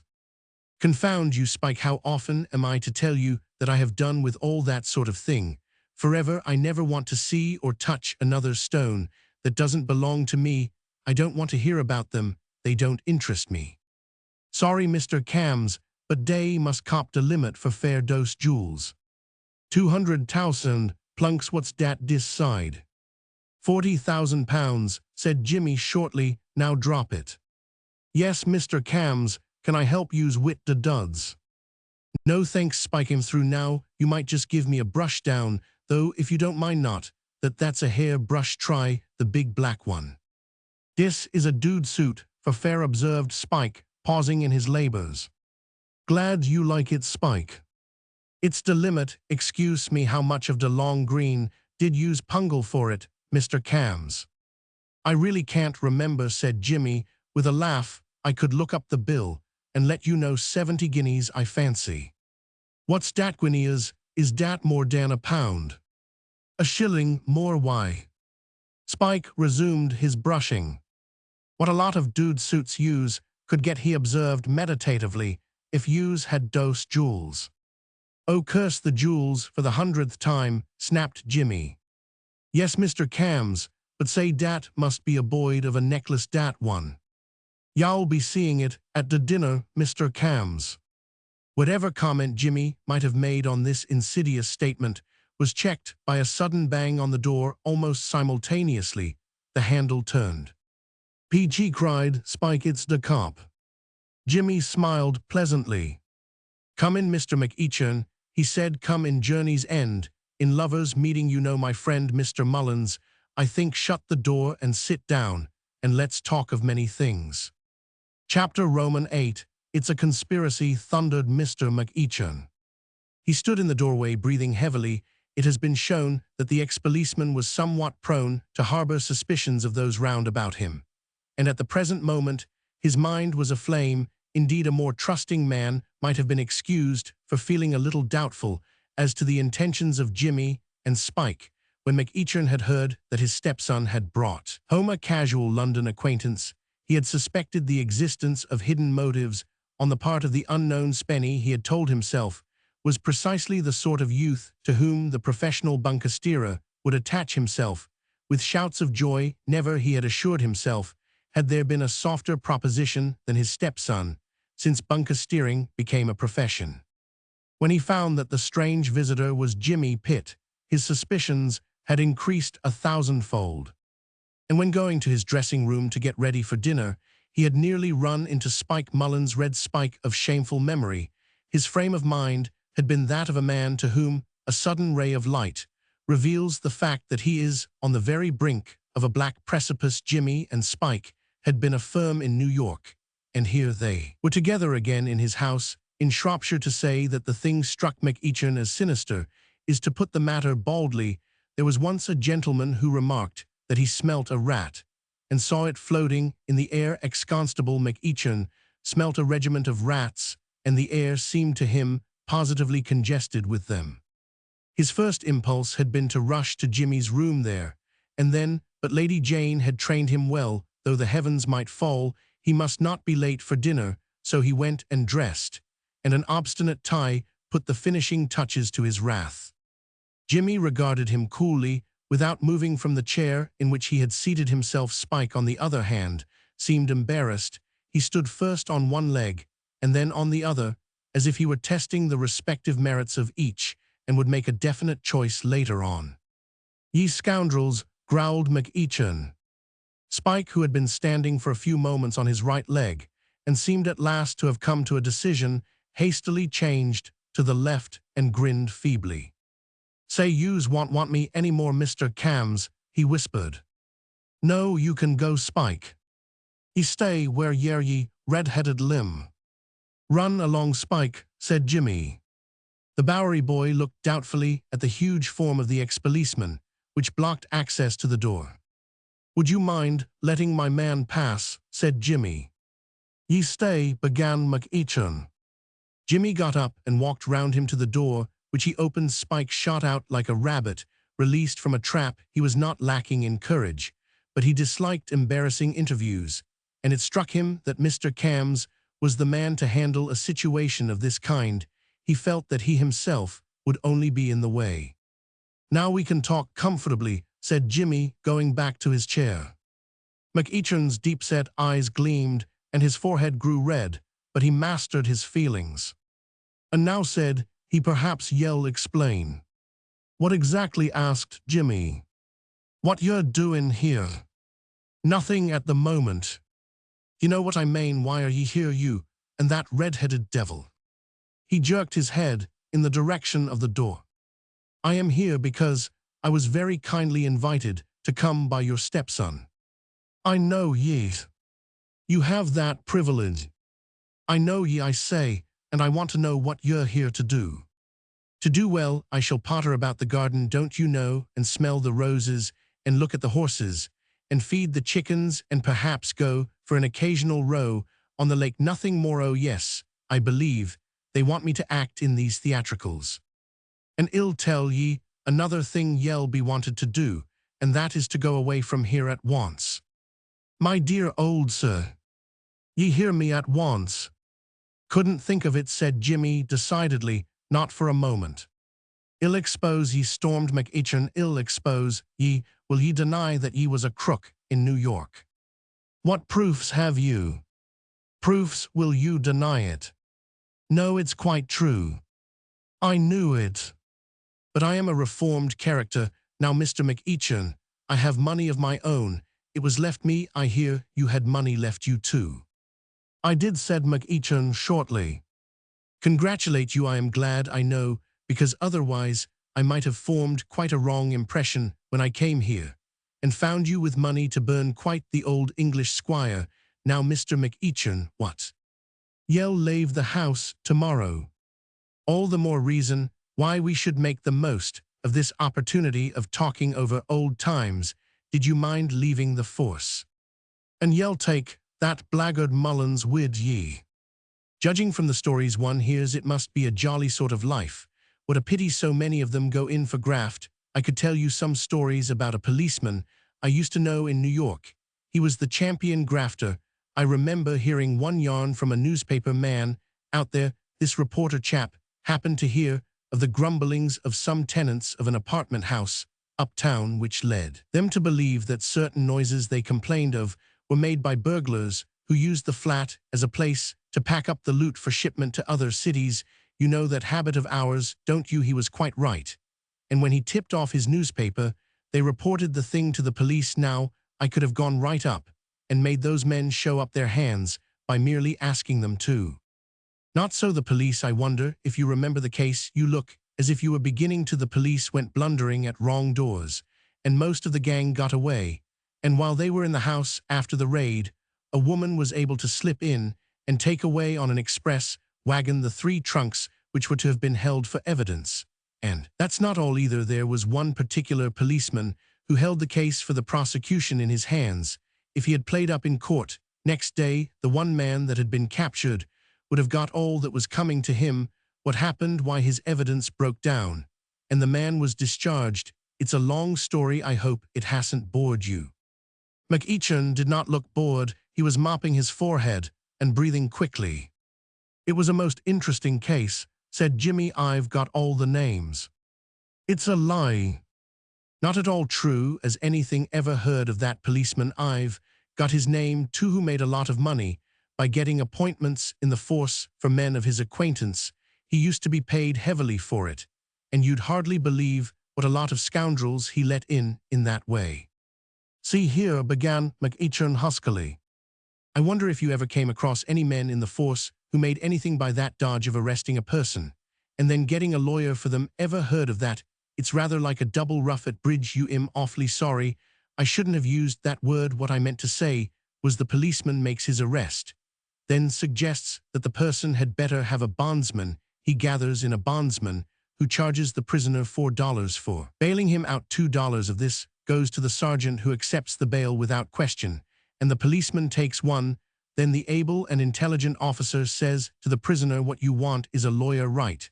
Says the prisoner, if you think so. Off goes the policeman and gets the lawyer $5 more, of which he gets his share. It's a beautiful system. It might interest the people at dinner tonight to hear about it. I think I'll tell them. Yowl.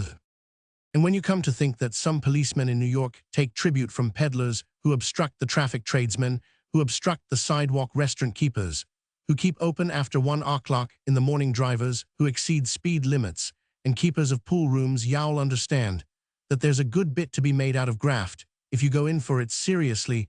It's uncommonly lucky, McEachin, that you were left that money. Otherwise you might have been tempted, mightn't you? There was a somewhat breathless silence in the room. Mr. McEachin was panting slightly. You couldn't reconsider your decision about sending me away tomorrow, I suppose, said Jimmy, flicking at his shoes with a handkerchief. It's a lovely part of the country. This, I would be sorry to leave it. Mr. McEachin's brain was working with unwanted rapidity. This man must be silenced at all costs. It would be fatal to his prospects in English society if one tithe of these gruesome stories were made public, and he believed Jimmy capable of making them public, being guilty, thereby, of an error of judgment. Jimmy, though he had no respect at all for Mr. McEachin, would have died sooner than spread any story which, even in an indirect way, could reflect upon Molly. Mr. McEachin, however, had not the advantage of knowing his antagonist's feelings, and the bluff was successful. "Ye can stay," he said. "Thanks," said Jimmy. "And ill beg ye not to mention the force at dinner or at any other time. I want dream of it. They think I made me money on Wall Street. It would have been a slower job. There, you were wise in your choice. Shall we go down to the drawing room now?" "Ye say ye're rich yourself," said McEachin. "Very," said Jimmy, "so don't you worry yourself, my Wall Street speculator." Mr. McEachin did not worry himself. He had just recollected that in a very short time he would have a trained detective on the premises. Any looking after that James Willoughby Pitt might safely be left in the hands of this expert. Chapter Roman 9. It was at dinner that Jimmy had his first chance of seeing the rope of pearls which had so stimulated the roving fancy of Spike Mullen's Lady Blunt. Sat almost opposite to him. Her dress was of unrelieved black, and formed a wonderfully effective foil to the gems. It was not a rope of pearls, it was a collar. Her neck was covered with them. There was something oriental and barbaric in the overwhelming display of jewelry, and this suggestion of the East was emphasized by the wearer's regal carriage. Lady Blunt knew when she looked well. She did not hold herself like one apologizing for venturing to exist.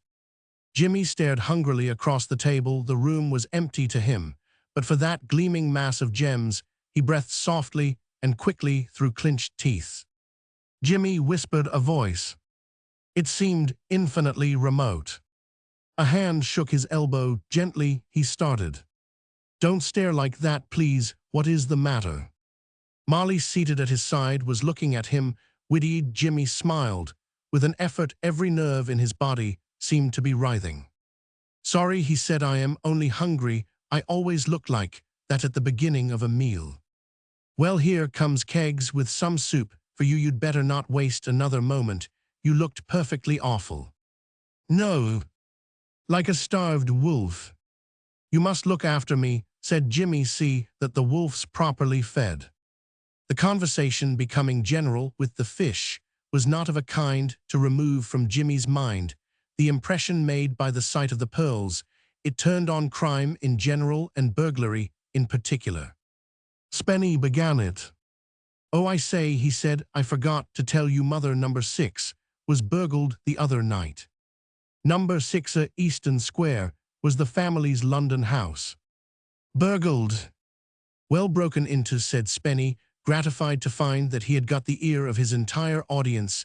Even Lady Blunt was silent. An attentive chap got in through the scullery window about 1 o'clock in the morning. It was the night after you dined with me, Pitt." "And what did our Spenny do?" inquired Sir Thomas. "Oh, I was out at the time," said Spenny, "but something frightened the feller," he went on hurriedly, "and he made a bolt for it without taking anything." Jimmy, looking down the table, became conscious that his host's eye was fixed gloomily upon him. He knew intuitively what was passing in McEachin's mind. The ex-policeman was feeling that his worst suspicions had been confirmed. Jimmy had dined with Spenny, obviously a mere excuse for spying out the land, and the very next night the house had been burgled. Once more Mr. McEachin congratulated himself on his astuteness in engaging the detective from Ragg's agency. With Jimmy above stairs and Spike Mullins below, that sleuthhound would have his hands full. "Burglary," said Wesson, leaning back and taking advantage of a pause, "is the hobby of the sportsman and the life-work of the avaricious." Everybody seemed to have something to say on the subject. One young lady gave it as her opinion that she would not like to find a burglar under her bed. Somebody else had known a man whose father had fired at the butler under the impression that he was a housebreaker, and had broken a valuable bust of Socrates. Spenny knew a man at Oxford whose brother wrote lyrics for musical comedy, and had done one about a burglar's best friend being his mother. "Life," said Wesson, who had had time for reflection, "is a house which we all burgle, we enter it uninvited, take all that we can lay hands on, and go out again. This man's brother I was telling you about, said Spenny, says there's only one rhyme in the English language to burglar, and that's gurgler, unless you count pergola, he says. Personally, said Jimmy, with a glance at McEachern, I have rather a sympathy for burglars. After all, they are one of the hardest working classes in existence. They toil, while everybody else is asleep. They are generally thorough sportsmen. Besides, a burglar is only a practical socialist. Philosophers talk a lot about the redistribution of wealth. The burglar goes out and does it. I have found burglars some of the decentest criminals I have ever met out of business hours. They are charming. I despise burglars, ejaculated Lady Blunt, with a suddenness which stopped Jimmy's eloquence, as if a tap had been turned off. If I found one coming after my jewels, and I had a gun handy, I'd shoot him, I would. My dear Julia, said Lady Jane, why suggest such dreadful things?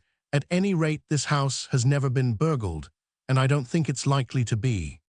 Barufan, said Jimmy, touching the back of his chair as he did so. He met McEachern's eye and smiled kindly at him. The ex-policeman was looking at him with the gaze of a baffled but malignant basilisk. I take very good care no one gets a chance at my jewels, said Lady Blunt. I've had a steel box made for me with a special lock, which would drive the cunningest burglar on this earth mad. Before he'd been at it 10 minutes, it would he'd go right away and reform. Jimmy's lips closed tightly, and a combative look came into his eye at this unconscious challenge. This woman was too aggressively confident. A small lesson: he could return the jewels by post. It would give her a much-needed jolt. Then he pulled himself up. James, my boy, he said to himself with severity, this is hypocrisy. You know perfectly well that is not why you want those pearls. Don't try and bluff yourself, because it won't do. The conversation turned to other topics. Jimmy was glad of it. He wanted to think this thing over. From where he sat, he had an excellent view of the rope of pearls, which was tugging him back to his old ways, and when he looked at them, he could not see Marley. The thing was symbolical. It must be one or the other. He was at the crossroads. The affair was becoming a civil war. He felt like a rudderless boat between two currents. 8 years of gem collecting do not leave a man without a deep-rooted passion for the sport. As for that steel box, that was all nonsense. It was probably quite a good steel box, and the lock might very well be something out of the ordinary, but it could not be a harder job than some of those he had tackled. The pearls shone in the lamplight. They seemed to be winking at him. Chapter Roman 10. In a cozy corner of the electric flame department of the infernal regions, there stands a little silver gridiron. It is the private property of His Satanic Majesty, and is reserved exclusively for the man who invented amateur theatricals. It is hard to see why the amateur actor has been allowed to work his will unchecked for so long. These performances of his are diametrically opposed to the true sport of civilization, which insists that the good of the many should be considered as being of more importance than that of the few. In the case of amateur theatricals, a large number of inoffensive people are annoyed simply in order that a mere handful of acquaintances may amuse themselves. Usually, the whole thing can be laid at the door of the man, the organizer. He is the serpent in the Eden. Before his arrival, the house party were completely happy and asked for nothing else but to be left alone. Then he arrives at breakfast on his first morning. He strikes the first blow, casually helping himself to scrambled eggs, the while, with the air of a man uttering some agreeable commonplace. Say, he remarks, why not get up some theatricals, Eve, in the person of some young lady who would be a drawing-room reciter.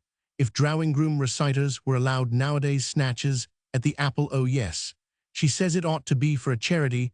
Suggests somebody else, of course, for a charity, says the serpent. 10 minutes later, he has revealed the fact that he has brought down a little thing of his own, which will just do, and is casting the parts. And after that, the man who loves peace and quiet may as well pack up and leave. He will have no more rest in that house. In the present case, the serpent was a volatile young gentleman of the name of Charteris.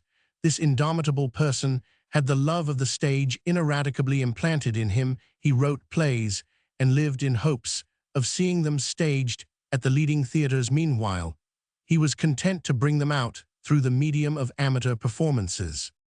It says much for the basic excellence of this man's character that he was popular among his fellows who, liking the man, overlooked the amateur stage manager. The reign of unrest at the Abbey was complete by the time Jimmy arrived there. The preliminary rehearsals had been gone through with, by the company who, being inexperienced, imagined the worst to be over. Having hustled Jimmy into the vacant part, Charteris gave his energy free play. He conducted rehearsals with a vigor which occasionally almost welded the rabble which he was coaching into something approaching coherency. He never rested. He painted scenery and left it about wittan. People sat on it. He nailed up horseshoes for luck, and they fell on people. He distributed typed parts of the play among the company, and they lost them, but nothing daunted him. "Mr. Charteris," said Lady Blunt, after one somewhat energetic rehearsal, "is indefatigable. He whirled me about." This was perhaps his greatest triumph, that he had induced Lady Blunt to take part in the piece. Her first remark on being asked had been to the effect that she despised acting. Golden eloquence on the part of the author-manager had induced her to modify this opinion, and finally she had consented on the understanding that she was not to be expected to attend every rehearsal to play a small part. The only drawback to an otherwise attractive scheme was the fact that she would not be able to wear her jewels secretly. She would have given much to have done so, but the scene in which she was to appear was a daylight scene in which the most expensive necklace would be out of place, so she had given up the idea with a stoicism that showed her to be of the stuff of which heroines are made. These same jewels had ceased after their first imperious call to trouble Jimmy to the extent he had anticipated.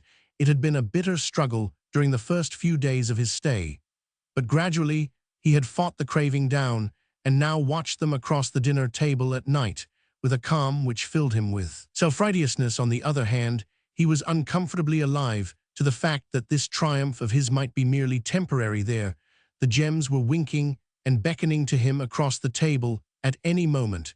When his thoughts arrived at this point, he would turn them. An effort was sometimes necessary. Molly, thinking of her, he forgot the pearls. But the process of thinking of Molly was not one of unmixed comfort. A great uneasiness had gripped him more than ever. As the days went by, he knew that he loved her, that now the old easy friendship was a mockery. But on her side he could see no signs that she desired a change in their relationship. She was still the old Molly of the New York days, frank, cheerful, unembarrassed. But he found that in this new world of hers, the opportunities of getting her to himself for any space of time were infinitesimal. It was her unfortunate conviction, bred of her American upbringing, that the duty of the hostess is to see that her guests enjoy themselves. Lady Jane held the English view that visitors like to be left to themselves, and Molly, noticing her stepmother's lack of enterprise and putting it down as merely another proof of her languid nature, had exerted herself all the more keenly to do the honors. The consequence was that Jimmy found himself one of a crowd and disliked the sensation. The thing was becoming intolerable. Here was he, a young man in love, kept from proposing simply by a series of ridiculous obstacles. It could not go on. He must get her away somewhere by himself, not for a few minutes, as he had been doing up to the present, but for a solid space of time. It was after a long and particularly irritating rehearsal that the idea of the lake suggested itself to him. The rehearsals took place in one of the upper rooms, and through the window, as he leaned gloomily against the wall, listening to a homily on the drama from Charteris, he could see the waters of the lake lit up by the afternoon sun. It had been a terribly hot, oppressive day, and there was thunder in the air. The rehearsal had bored everybody unspeakably. It would be heavenly on the lake, thought Jimmy. There was a Canadian canoe moored to that willow, if he could only get Molly. "I am awfully sorry, Jimmy," said Molly, as they walked out into the garden. "I should love to come. It would be too perfect. But I've half promised to play tennis." "Who wants to play?" "Mr. Wesson." A correspondent of a London daily paper wrote to his editor not long ago to complain that there was a wave of profanity passing over the country. Jimmy added a silent but heartfelt contribution to that wave. "Give him the slip," he said earnestly. It was the chance of a lifetime, a unique chance, perhaps his last chance, and it was to be lost for the sake of an ass like Wesson. Molly looked doubtful. Well, come down to the water and have a look at it, said Jimmy. That'll be better than nothing. They walked to the water's edge together in silence. Jimmy, in a fever of anxiety, he looked behind him, no signs of Wesson, yet all might still be well. It does look nice, Jimmy, doesn't it, said Molly, placing a foot on the side of the boat and rocking it gently. Come on, said Jimmy, hoarsely, give him the slip, get in. Molly looked round, hesitatingly. Well, oh bother, there he is, and he's seen me. Jimmy followed her gaze. The dapper figure of Mr. Wesson was moving down the lawn. He had a tennis racket in his hand. His face wore an inviting smile. Jimmy glared at him hopelessly. Mr. Wesson had vanished now behind the great clump of laurels, which stood on the lowest terrace. In another moment, he would reappear round them. Bother, said Molly again. Jimmy, for gently, but with extreme firmness and dispatch. Jimmy, who ought to have known better, had seized her hand on the other side of the waist, swung her off her feet, and placed her carefully on the cushions in the bow of the canoe. Then he had jumped in himself with a force which made the boat rock, and was now paddling with the silent energy of a dangerous lunatic into the middle of the lake, while Mr. Wesson, who had by this time rounded the laurels, stood transfixed, gazing glassily after the retreating vessel. To the casual spectator, he might have seemed stricken dumb. But at the end of the first 10 seconds, any fear that the casual spectator might have entertained as to the permanence of the seizure would have been relieved. Chapter Roman 11, The man who lays a hand upon a woman, said Jimmy, paddling strongly. Save in the way of kindness. I'm very sorry, Molly, but you didn't seem able to make up your mind. You aren't angry, are you? There was a brief pause, while Molly apparently debated the matter in her mind. You wouldn't take me back, even if I were angry, she said. You have guessed it, said Jimmy, approvingly. Do you read much poetry, Molly? Why? I was only thinking how neatly some of these poets put a thing. The chap who said distance lends enchantment to the view. For instance, take the case of Wesson. He looks quite nice when you see him at a distance like this, with a good strip of water in between. Mr. Wesson was still standing in a statuesque attitude on the bank. Molly, gazing over the side of the boat into the lake, abstained from feasting her eyes on the picturesque spectacle. Jolly the water looks, said Jimmy. I was just thinking it looked rather dirty. Basely, agreed Jimmy. The water as a topic of conversation dried up. Mr. Wesson had started now to leave the stricken field. There was a reproachful look about his back, which harassed Molly's sensitive conscience. Jimmy, on the other hand, men being of coarser fiber than women, especially as to the conscience, appeared in no way distressed at the sight. You oughtn't to have done it, Jimmy, said Molly. I had to. There seemed to be no other way of ever getting you by yourself for 5 minutes at a stretch. You're always in the middle of a crowd nowadays.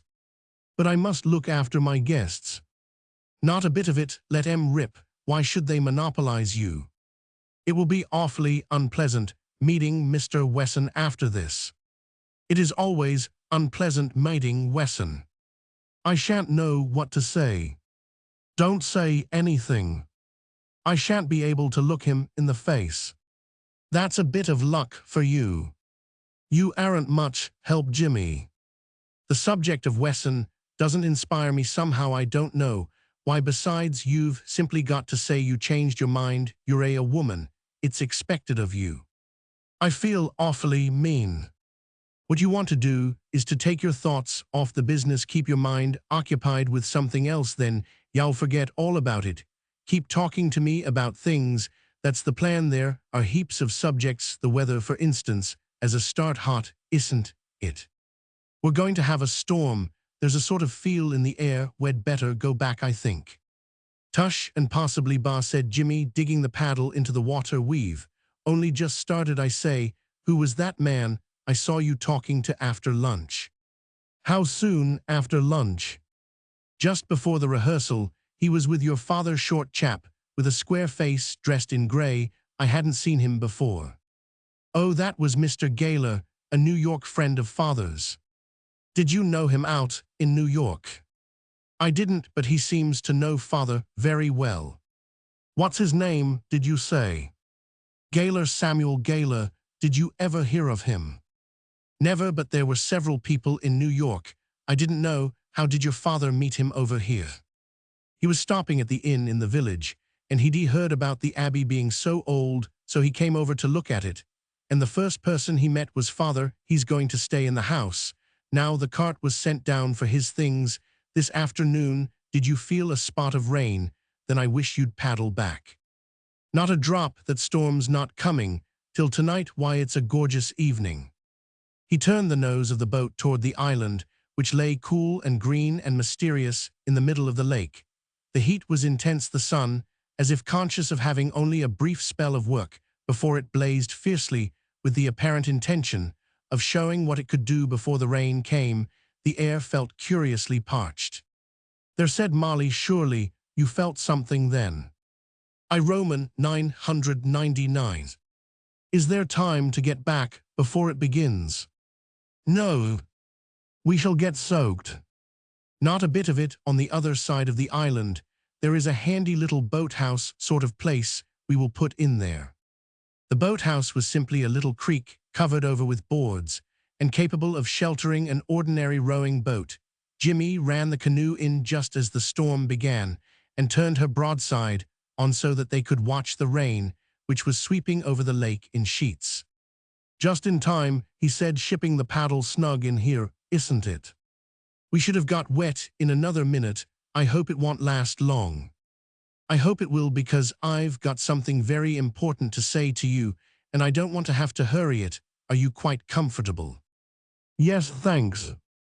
I don't know how to put it exactly. I mean, I don't want to offend you or anything. What I mean to say is, do you mind if I smoke? Thanks, I don't know why it is, but I always talk easier if I've got a cigarette going. He rolled one with great deliberation, and care. Molly watched him admiringly. You're the only man I've ever seen roll a cigarette properly, Jimmy, she said. Everybody else leaves them all flabby at the ends. I learned the trick from a little Italian who kept a clothing store in the Bowery. It was the only useful thing he could do. Look at the rains. Jimmy leaned forward. Molly, I wonder if poor Mr. Wesson got indoors before it began. I do hope. He Roman 999. Jimmy sat back again. He scowled. Every man is liable on occasion to behave like a sulky schoolboy. Jimmy did so. You seem to spend most of your time thinking about Wesson, he said savagely. Molly had begun to hum a tune to herself. As she watched the rain, she stopped. A profound and ghastly silence brooded over the canoe. Molly said, Jimmy, at last I am sorry. No reply. Molly. Well, I am sorry. Molly turned. I wish you wouldn't say things like that, Jimmy. It hurts from you. He could see that there were tears in her eyes. Molly, don't. She turned her head away once more. I can't help it, Jimmy. It hurts. Everything's so changed. I am miserable. You wouldn't have said a thing like that in the old days. Molly, if you knew. It's all right, Jimmy. It was silly of me. I am all right now. The rain has stopped. Let's go back, shall we? Not yet, for God's sake. Not yet. This is my only chance. Directly we get back, it will be the same miserable business all over again, the same that it's been every day since I came to this place. Heavens, when you first told me that you were living at the Abbey, I was absolutely happy, like a fool. I might have known how it would be every day. There's a crowd round you. I never get a chance of talking to you. I consider myself lucky if you speak a couple of words to me. If I'd known the slow torture it was going to be, I'd have taken the next train back to London. I can't stand it, Molly. You remember what friends we were in the old days. Was it ever anything more with you? Was it? Is it now? I was very fond of you, Jimmy. He could hardly hear the words. Was it ever anything more than that? Is it now? That was 3 years ago. You were a child. We were just good friends. Then I don't want friendship now. It's not enough. I want you. You were right a moment ago. Everything has changed for me, at least. Has it for you? Has it for you, Molly? On the island, a thrush had begun to sing. Molly raised her head. as if to listen. The water lapped against the sides of the canoe. "Has it, Molly?" She bent over and dabbled one finger in the water. I think it has, Jimmy," she whispered.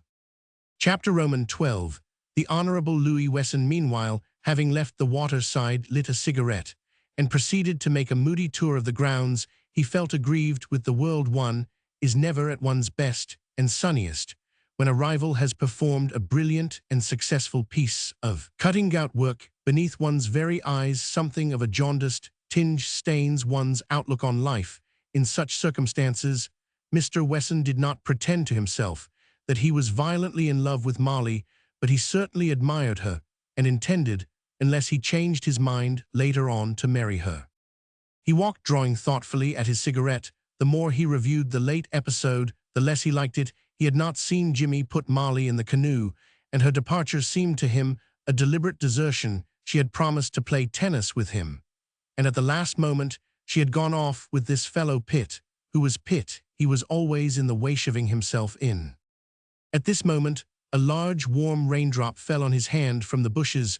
All round came an ever-increasing patter. The sky was leaden.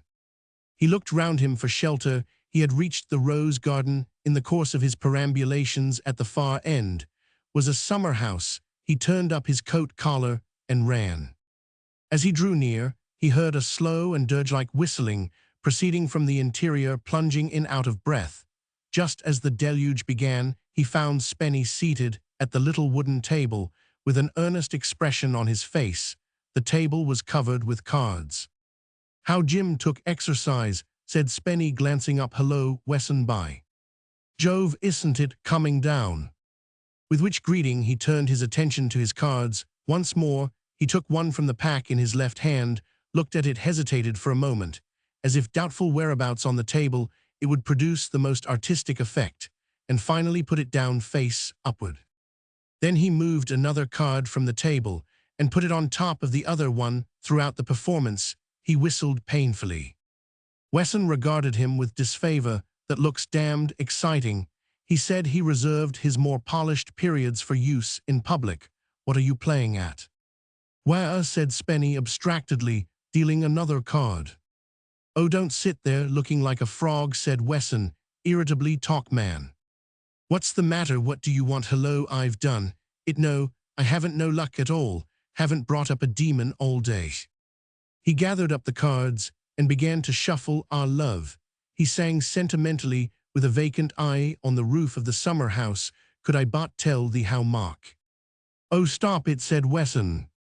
"You seem depressed, laddie. What's the matter?" "Our love, could I but tell thee." "Spenny, who's this fellow Pitt?" "Jimmy Pitt, pal of mine. One of the absolute nutty to the core, good my lord. Our love, could I but tell." "Where did you meet him?" "London. Why?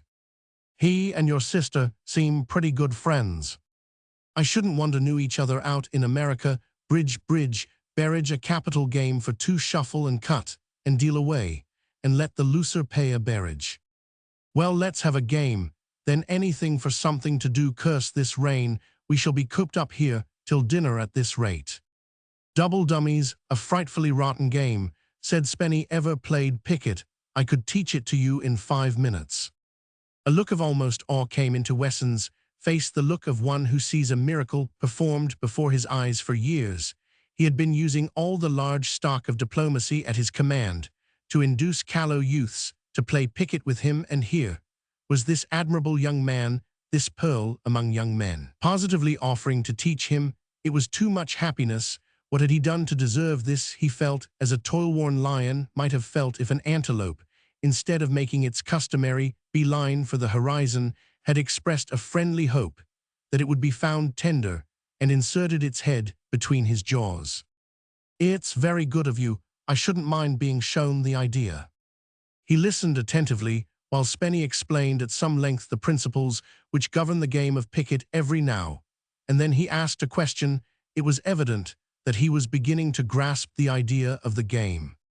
"What exactly is repicking?" he asked, as Spenny paused. "It's like this," said Spenny, returning to his lecture. "Yes, I see now," said the neophyte. They began playing. Spenny, as was only to be expected in a contest between teacher and student. Won the first 2 hands, Wesson won the next. "I've got the hang of it all right now," he said complacently. "It's a simple sort of game, make it more exciting, don't you think, if we played for something?"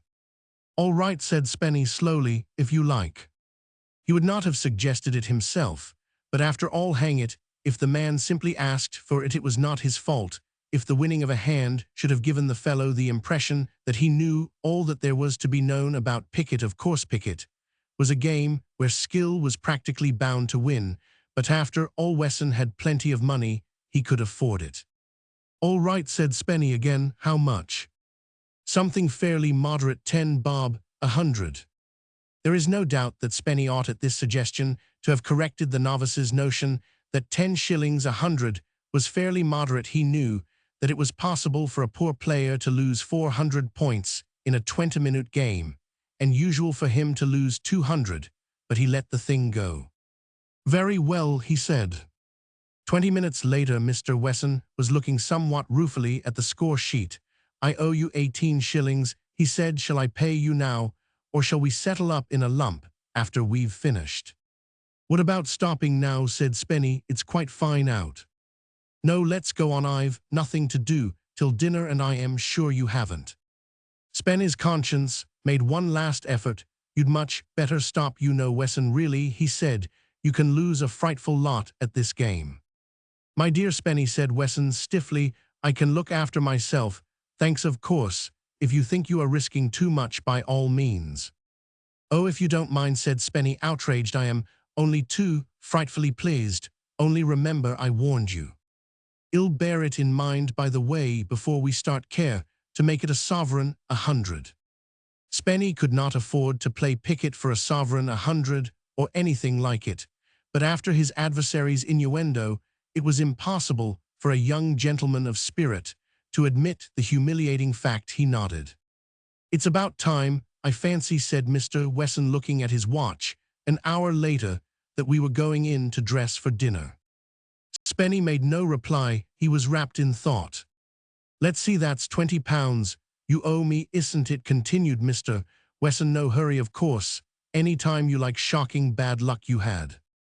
They went out into the rose garden. "Jolly everything smells after the rain," said Mr. Wesson. "Freshened everything up." Spenny did not appear to have noticed it. He seemed to be thinking of something else. His air was pensive and abstracted. Chapter Roman 13. The emotions of a man who has just proposed and been accepted are complex and overwhelming. A certain stunned sensation is perhaps predominant. Blended with this is relief, the relief of a general who has brought a difficult campaign to a successful end, or of a member of a forlorn hope who finds that the danger is over, and he is still alive. To this must be added a newly born sense of magnificence, of finding oneself to be without having known it, the devil of a fellow. We have dimly suspected, perhaps from time to time, that we were something rather out of the ordinary run of men, but there has always been a haunting fear that this view was to be attributed to a personal bias in our own favor, when, however, our suspicion is suddenly confirmed by the only judge for whose opinion we have the least respect. Our bosom heaves with complacency, and the world has nothing more to offer. With some accepted suitors, there is an alloy of apprehension in the metal of their happiness, and the strain of an engagement sometimes brings with it even a faint shadow of regret. "She makes me buy new clothes." One swain, in the 3rd quarter of his engagement, was overheard to moan to a friend, "2 new ties only yesterday." He seemed to be debating within himself whether human nature could stand the strain. But whatever tragedies may cloud the end of the period, its beginning at least is bathed in sunshine. Jimmy, regarding his lathered face in the glass as he dressed for dinner that night, called himself the luckiest man on earth, and wondered if he were worthy of such happiness. Thinking it over, he came to the conclusion that he was not, but that all the same he meant to have it. No doubt distressed him. It might have occurred to him that the relations between Mr. McEachern and himself offered a very serious bar to his prospects, but in his present frame of mind, he declined to consider the existence of the ex-constable at all. In a world that contained Molly, there was no room for other people. They were not in the picture. They did not exist. There are men in the world who, through long custom, can find themselves engaged without any particular whirl of emotion. King Solomon probably belonged to this class, and even Henry VIII must have become a trifle blasé in time, but to the average man, the novice, the fact of being accepted seems to divide existence into two definite parts before and after. A sensitive conscience goads some into compiling a full and unexpurgated autobiography, the edition limited to one copy, which is presented to the lady most interested. Some men find a melancholy pleasure in these confessions. They like to draw the girl of their affections aside and have a long, cozy chat about what scoundrels they were before they met her. But after all, the past is past and cannot be altered, and it is to be supposed that whatever we may have done in that checkered period, we intend to behave ourselves for the future, so why harp on it? Jimmy acted upon this plan. Many men in his place, no doubt, would have steered the conversation skillfully to the subject of the eighth commandment, and then said, talking about stealing, "Did I ever tell you that I was a burglar myself for about 6 years?" Jimmy was reticent. All that was over, he told himself. He had given it up. He had buried the past. Why exhume it? It did not occur to him to confess his New York crimes to Molly any more than to tell her that, when 7, he had been caned for stealing jam.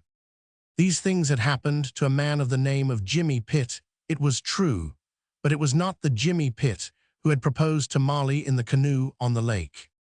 The vapid and irreflective reader may jump to the conclusion that Jimmy was a casuist and ought to have been ashamed of himself. He will be perfectly right. On the other hand, one excuse may urged in his favor: his casuistry imposed upon himself. To Jimmy, shaving there entered, in the furtive manner habitual to that unreclaimed buccaneer Spike Mullins. "Say, Mr. Cams," he said. "Well," said Jimmy, "and how goes the world with young Lord Fitz?" "Mullins, Spike, have you ever been best man?" "On your way, what's that?" Best man at a wedding: chap who stands by the bridegroom with a hand on the scruff of his neck to see that he goes through with it. Fellow who looks after everything, crowds the crisp banknotes onto the clergyman after the ceremony, and then goes off and marries the first bridesmaid and lives happily ever after. "I ain't got no use for gettin' married, Mr. Cams." Spike the misogynist: "You wait, Spike, some day love will awake in your heart and you'll start writing poetry." "E say not dat kind of mug, Mr. Cams," protested Spike. "Dara was a goil doe, only I was never her steady, and she married one of de otter boys. Why didn't you knock him down and carry her off? He was de lightweight champion of de world." "That makes a difference, doesn't it? But away with melancholy, Spike. I am feeling as if somebody had given me Broadway for a birthday present." "Used to de good," agreed Spike. "Well, any news, Kegs? All right, how are you getting on?" "Mr. Cams," Spike sank his voice to a whisper, "Dat's what I chased myself here about. Dara's a mug down in de Soyvens hole. What's a detective? Yes, dat's right, if I ever saw one." "What makes you think so?" "On your way, Mr. Cams. Can't I tell I could pick out a fly cop out of a bunch of 1,000, sure. Dis mug's Valley to Sir Thomas, dat's him. But he ain't no Valley, he's come to see dat. No, one don't get busy wit de jewels. Say, what do you tink of dem jewels, Mr. Cams?" "Finest I ever saw." "Yes, dat's right, de limit, ain't dey, ain't yous really?" "No, Spike, I am not. Thank you very much for inquiring. I am never going to touch a jewel again unless I've paid for it and got the receipt in my pocket." Spike shuffled despondently. "All the same," said Jimmy, "I shouldn't give yourself away to this detective. If he tries pumping you at all, give him the frozen face." "Sure, but he ain't the only one. What more detectives they'll have to put up house full boards at this rate. Who's the other?" "De mug what came dis afternoon, ol' man. McEachern brought him, I seed." "Miss Molly talking to him?" "The chap from the inn. Why, that's an old New York friend of McEachern's. Anyhow, Mr. Cams, he's a sleut. I can tell em by dere eyes and dere feet, and de whole of dem." An idea came into Jimmy's mind. "I see," he said, "our friend McEachern has got him in to spy on us. I might have known he'd be up to something like that." That's right, Mr. Cams. Of course, you may be mistaken. Not me, Mr. Cams. Anyhow, I shall be seeing him at dinner. I can get talking to him afterward. I shall soon find out what his game is. For the moment Marley was forgotten. The old reckless spirit was carrying him away. This thing was a deliberate challenge. He had been on parole. He had imagined that his word was all that McEachin had to rely on. But if the policeman had been working secretly against him all this time, his parole was withdrawn automatically. The thought that if he did nothing, McEachin would put it down complacently to the vigilance of his detective, and his own astuteness in engaging him stung Jimmy. His 6 years of burglary had given him an odd sort of professional pride. "I've half a mind," he said softly. The familiar expression on his face was not lost on Spike. "To try for the jewels, Mr. Cams?" he asked eagerly. His words broke the spell. Molly resumed her place. The hard look died out of Jimmy's eyes. "No," he said, "not that it can't be done." "Yes, it could, Mr. Cams, dead easy. I've been up to the room, and I've seen the box what the jewels is put in at night. We could get at them easy as pullin' the plug out of a bottle. Say, dis is the softest proposition. Dis house look what I got dis afternoon, Mr. Cams." He plunged his hand into his pocket and drew it out again. As he unclosed his fingers, Jimmy caught the gleam of precious stones. He started as one who sees snakes in the grass. "What the?" he gasped. Spike was looking at his treasure trove with an air of affectionate proprietorship. "Where on earth did you get those?" asked Jimmy. "Out of one of the rooms. They belonged to one of the Lloydies. It was the easiest old ting ever, Mr. Cams. I went in when Dara was nobody about, and Dara they were on the toible.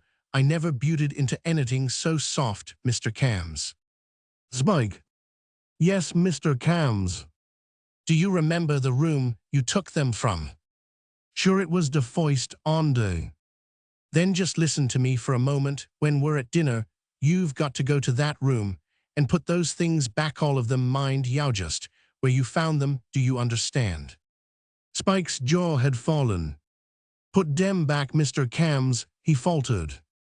"Every single one of them." "Mr. Cams," said Spike plaintively, "y'all bear it in mind, directly dinner has begun, every one of those things goes back where it belongs, see?" "Very well, Mr. Cams." The dejection in his voice would have moved the sternest to pity. Gloom had enveloped Spike's spirit. The sunlight had gone out of his life. Chapter Roman 14. Spenny Blunt, meanwhile, was not feeling happy out of his life too. Had the sunshine gone, his assets amounted to £1.7 and 4pence, and he owed £20. He had succeeded after dinner in borrowing £5 from Jimmy, who was in the mood when he would have lent £5 to anybody who asked for it. But beyond that he had had no successes in the course of a borrowing tour among the inmates of the Abbey. In the seclusion of his bedroom, he sat down to smoke a last cigarette and think the thing over in all its aspects. He could see no way out of his difficulties. The thought had something of the dull persistency of a toothache. It refused to leave him. If only this had happened at Oxford, he knew of 20 kindly men who would have rallied round him and placed portions of their father's money at his disposal. But this was July. He would not see Oxford again for months, and in the meantime Wesson would be pressing for his money. "Oh, damn," he said. He had come to this conclusion for the 50th time when the door opened, and his creditor appeared in person. To Spenny, he looked like the embodiment of fate, a sort of male nemesis. "I want to have a talk with you, Spenny," said Wesson, closing the door. "Well?" Wesson lit a cigarette and threw the match out of the window before replying. "Look here, Spenny," he said, "I want to marry Miss McEachin." Spenny was in no mood to listen to the love affairs of other men. "Oh," he said. "Yes, and I want you to help me." "Help you?" "You must have a certain amount of influence with her. She's your sister." "Stepsister." "Same thing." "Well, anyhow, it's no good coming to me. Nobody's likely to make Molly do a thing unless she wants to. I couldn't. If I tried for a year. We're good pals and all that, but she'd shut me up like a knife if I went to her and said I wanted her to marry someone." Not being a perfect fool, said Wesson impatiently, I don't suggest that you should do that. What's the idea then? You can easily talk about me, to her praise me, and so on. Spenny's eyes opened wide. Praise you how? Thanks, said Wesson with a laugh. If you can't think of any admirable qualities in me, you'd better invent some. I should feel such a silly ass. That would be a new experience for you, wouldn't it? And then you can arrange it so that I shall get chances of talking to her. You can bring us together. Spenny's eyes became rounder. You seem to have mapped out quite a program for me. Shall listen to you. You can help me a lot. Can I? Wesson threw away his cigarette. And there's another thing, he said. You can queer that fellow Pitt's game. She's always with him now. You must get her away from him, run him down to her. And get him out of this place as soon as possible. You invited him here. He doesn't expect to stop here indefinitely, I suppose. If you left, he'd have to too. What you must do is to go back to London. Directly after the theatricals are over, he'll have to go with you. Then you can drop him in London and come back. It is improbable that Wesson was blind to certain blemishes which could have been urged against this ingenious scheme by a critic with a nice sense of the honorable. But in his general conduct of life, as in his play at cards, he was accustomed to ignore the rules when he felt disposed to do so. He proceeded to mention in detail a few of the things which he proposed to call upon his ally to do. A delicate pink flush might have been seen to spread over Spenny's face. He began to look like an angry rabbit. He had not a great deal of pride in his composition, but the thought of the ignominious role which Wesson was sketching out for him stirred what he had to its shallow depths. Talking on, Wesson managed with his final words to add the last straw. Of course, he said, that money you lost to me at Picket, what was it, 10, 20, 20 pounds, wasn't it? Well, we could look on that as cancelled, of course. That will be all right. Spenny exploded. Will it? He cried, pink to the ears. Will it? By George, I'll pay you every frightful penny of it before the end of the week. What do you take me for, I should like to know? A fool if you refuse my offer. I've a fearfully good mind to give you a most frightful kicking. I shouldn't try, Spenny, if I were you. It's not the form of indoor game at which you'd shine. Better stick to picket. If you think I can't pay you your rotten money. I do, but if you can so much, the better. Money is always useful. I may be a fool in some ways. You understate it, my dear Spenny. But I am not a cad. You're getting quite rosy, Spenny. Wrath is good for the complexion. And if you think you can bribe me to do your dirty work, you never made a bigger mistake in your life. Yes, I did, said Wesson, when I thought you had some glimmerings of intelligence. But if it gives you any pleasure to behave like the juvenile lead in a melodrama, by all means do. Personally, I shouldn't have thought the game would be worth the candle. Your keen sense of honor, I understand you to say, will force you to pay your debt. It's an expensive luxury nowadays. Spenny, you mentioned the end of the week. I believe that will suit me admirably. But if you change your mind, my offer is still open. Good night, Galahad. Chapter Roman 15. For pure discomfort, there are few things in the world that can compete with the final rehearsals of an amateur theatrical performance at a country house. Every day, the atmosphere becomes more and more heavily charged with restlessness and irritability. The producer of the piece, especially if he is also the author of it, develops a sort of intermittent insanity. He plucks at his mustache if he has one, at his hair if he has not. He mutters to himself. He gives vent to occasional despairing cries. The soothing suavity which marked his demeanor in the earlier rehearsals disappears. He no longer says, with a winning smile, splendid old man, splendid, couldn't be better. But I think we'll take that over just once more. If you don't mind, you missed out a few rather good lines, and you forgot to give Miss Robinson her cue for upsetting the flower pot. Instead, he rolls his eyes and snaps out once more, please, Thistle, never do at this rate. We might just as well cut out the show altogether. For heaven's sake, Brown, do try, and remember your lines. It's no good having the best part in the piece if you go and forget everything you've got to say. What's that, all right on the night? No, it won't be all right on the night. And another thing, you must remember to say how calm and peaceful the morning is, or how on earth do you think Miss Robinson is going to know when to upset that flower pot now? then once more and do pull yourself together this time, after which the scene is sulkily resumed by the now thoroughly irritated actors and conversation, when the parties concerned meet, subsequently, is cold and strained. Matters had reached this stage at the Abbey. Everybody was thoroughly tired of the piece, and but for the thought of the disappointment which presumably would rack the neighboring nobility and gentry if it were not to be produced, would have resigned without a twinge of regret. People who had schemed to get the best and longest parts were wishing now that they had been content with first footman or Giles, a villager. "I'll never run an amateur show again, as long as I live," confided Charteris to Jimmy, almost tearfully, the night before the production. "It's not good enough. Most of them aren't word perfect yet, and we've just had the dress rehearsal.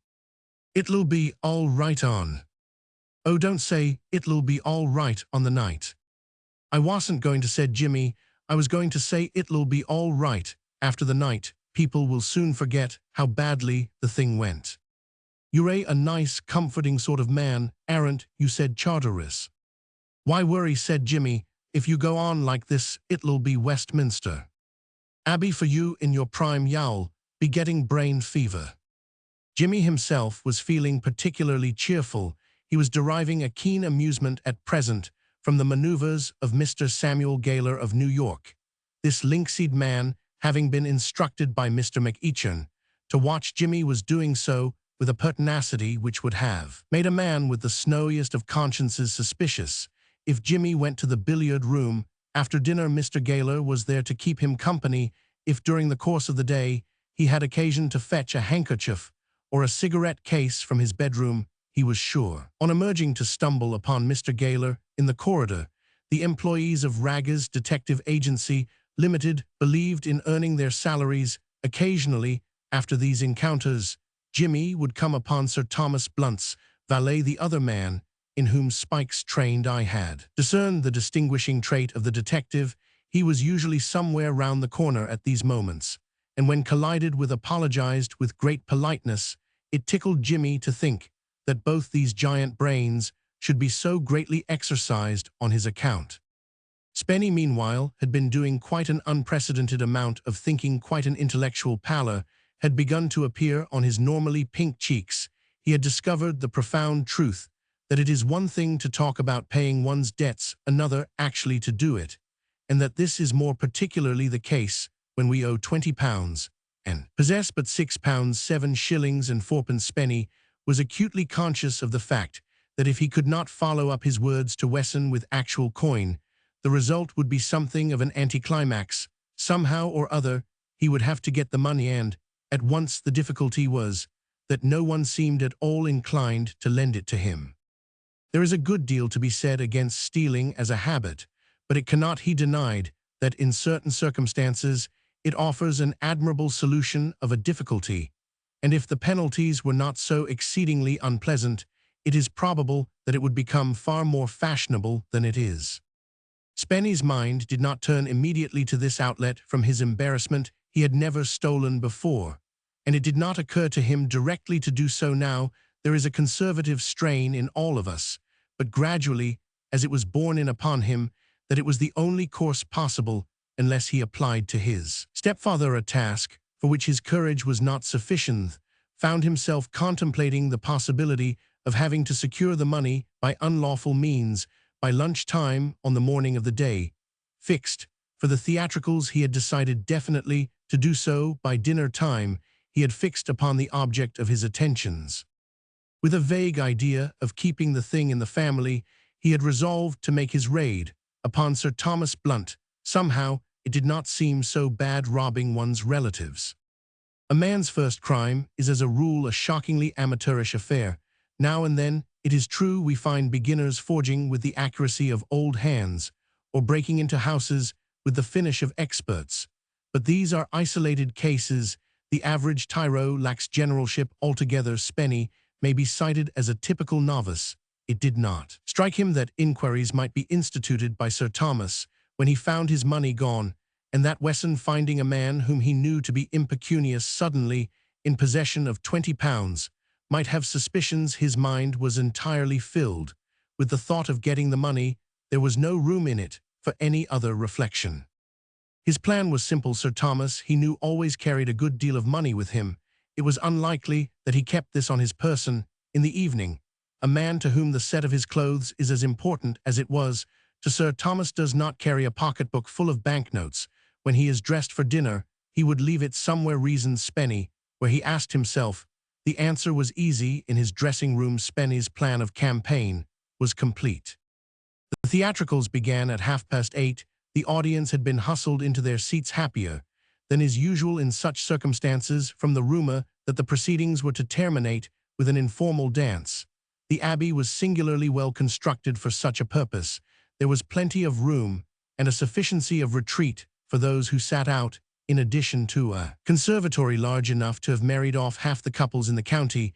The audience was in an excellent humor, and the monologue, the first item of the program, was received with a warmth which gave Charteris, whom rehearsals had turned into a pessimist, a faint hope that the main item on the program might not be the complete failure it had promised to be. Spenny's idea had been to get through his burglarious specialty during the monologue, when his absence would not be noticed. It might be that, if he disappeared later in the evening, people would wonder what had become of him. He lurked apart till the last of the audience had taken their seats. As he was passing through the hall, a hand fell on his shoulder. "Conscience makes cowards of us all." Spenny bit his tongue and leaped 3 inches into the air. "Hello, Charteris," he said gaspingly. "Spenny, my boyhood's only friend," said Charteris. "Where are you off to?" What do you mean? I was just going upstairs." "Then don't you wanted our prompter can't be found. I want you to take his place till he blows in. Come along." The official prompter arrived at the end of the monologue with the remark that he had been having a bit of a smoke in the garden, and his watch had gone wrong, leaving him to discuss the point with Charteris. Spenny slipped quietly away and flitted up the stairs toward Sir Thomas' dressing room. At the door he stopped and listened. There was no sound. The house might have been deserted. He opened the door and switched on the electric light. Fortune was with him. On the dressing table, together with a bunch of keys and some small change, lay a brown leather pocketbook. Evidently, Sir Thomas did not share Lady Blunt's impression that the world was waiting for a chance to rob him as soon as his back was turned. Spenny opened the pocketbook and counted the contents. There were 2 10-pound notes and 4 of £5. He took a specimen of each variety, replaced the pocketbook, and crept out of the door. Then he walked rapidly down the corridor to his own room. Just as he reached it, he received a shock only less severe than the former one, from the fact that this time no hand was placed on his shoulder. "Spenny!" cried a voice. He turned to see Molly. She wore the costume of the stage milkmaid, coming out of her room after dressing for her part. She had been in time to see Spenny emerge through Sir Thomas' door, with a look on his face furtive enough to have made any jury bring in a verdict of guilty on any count without further evidence. She did not know what he had been doing, but she was very certain that it was something which he ought to have left undone. "Hello, Molly," said Spenny bonelessly. "What were you doing in Uncle Thomas' room?" "Spenny." "Nothing, I was just looking round." "Just looking round. That's all." Molly was puzzled. "Why did you look like that when you came out?" "Like what?" "So guilty." "Guilty? What are you talking about?" Molly suddenly saw light. "Spenny," she said, "what were you putting in your pocket as you came out?" "Putting in my pocket," said Spenny, rallying with the desperation of one fighting a lost cause. "What do you mean?" "You were putting something." Another denial was hovering on Spenny's lips, when in a flash he saw what he had not seen before: the cloud of suspicion which must hang over him when the loss of the notes was discovered. Sir Thomas would remember that he had tried to borrow money from him. Wesson would wonder how he had become possessed of £20, and Molly had actually seen him coming out of the room putting something in his pocket. He threw himself at the mercy of the court. "It's like this, Molly," he said, and having prefaced his narrative with the sound remark that he had been a fool, he gave her a summary of recent events. "I see," said Molly, "and you must pay him at once." By the end of the week, we had a bit of a row. What about? Oh, nothing, said Spenny. Anyhow, I told him I'd pay him by Saturday, and I don't want to have to climb down. Of course not. Jimmy shall lend you the money. Who, Jimmy Pitt? Yes. But I say, look here, Marley, I mean, I've been to him already. He lent me a $5 he might kick if I tried to touch him again so soon. I'll ask him for it. But look here, Marley. Jimmy and I are engaged, Spenny. But not really, I say. I am frightfully pleased. He's one of the best. I am fearfully glad. Why, that's absolutely topping. It'll be all right. I'll sweat to pay him back. I'll save out of my allowance. I can easily do it if I cut out a few things and don't go about so much. You're a frightfully good sort, Marley. I say, will you ask him? Tonight I want to pay Wesson first thing tomorrow morning. Very well, you'd better give me those notes, Spenny. I'll put them back. The amateur cracksman handed over his loot and retired toward the stairs. Marley could hear him going down them 3 at a time in a whirl of relief and good resolutions. She went to Sir Thomas' room and replaced the notes. Having done this, she could not resist the temptation to examine herself in the glass for a few moments. Then she turned away, switched off the light, and was just about to leave the room when a soft footstep in the passage outside came to her. She shrank back. She felt a curiously guilty sensation, as if she had been in the room with criminal rather than benevolent intentions. Her motives in being where she was were excellent, but she would wait till this person had passed before coming out into the passage.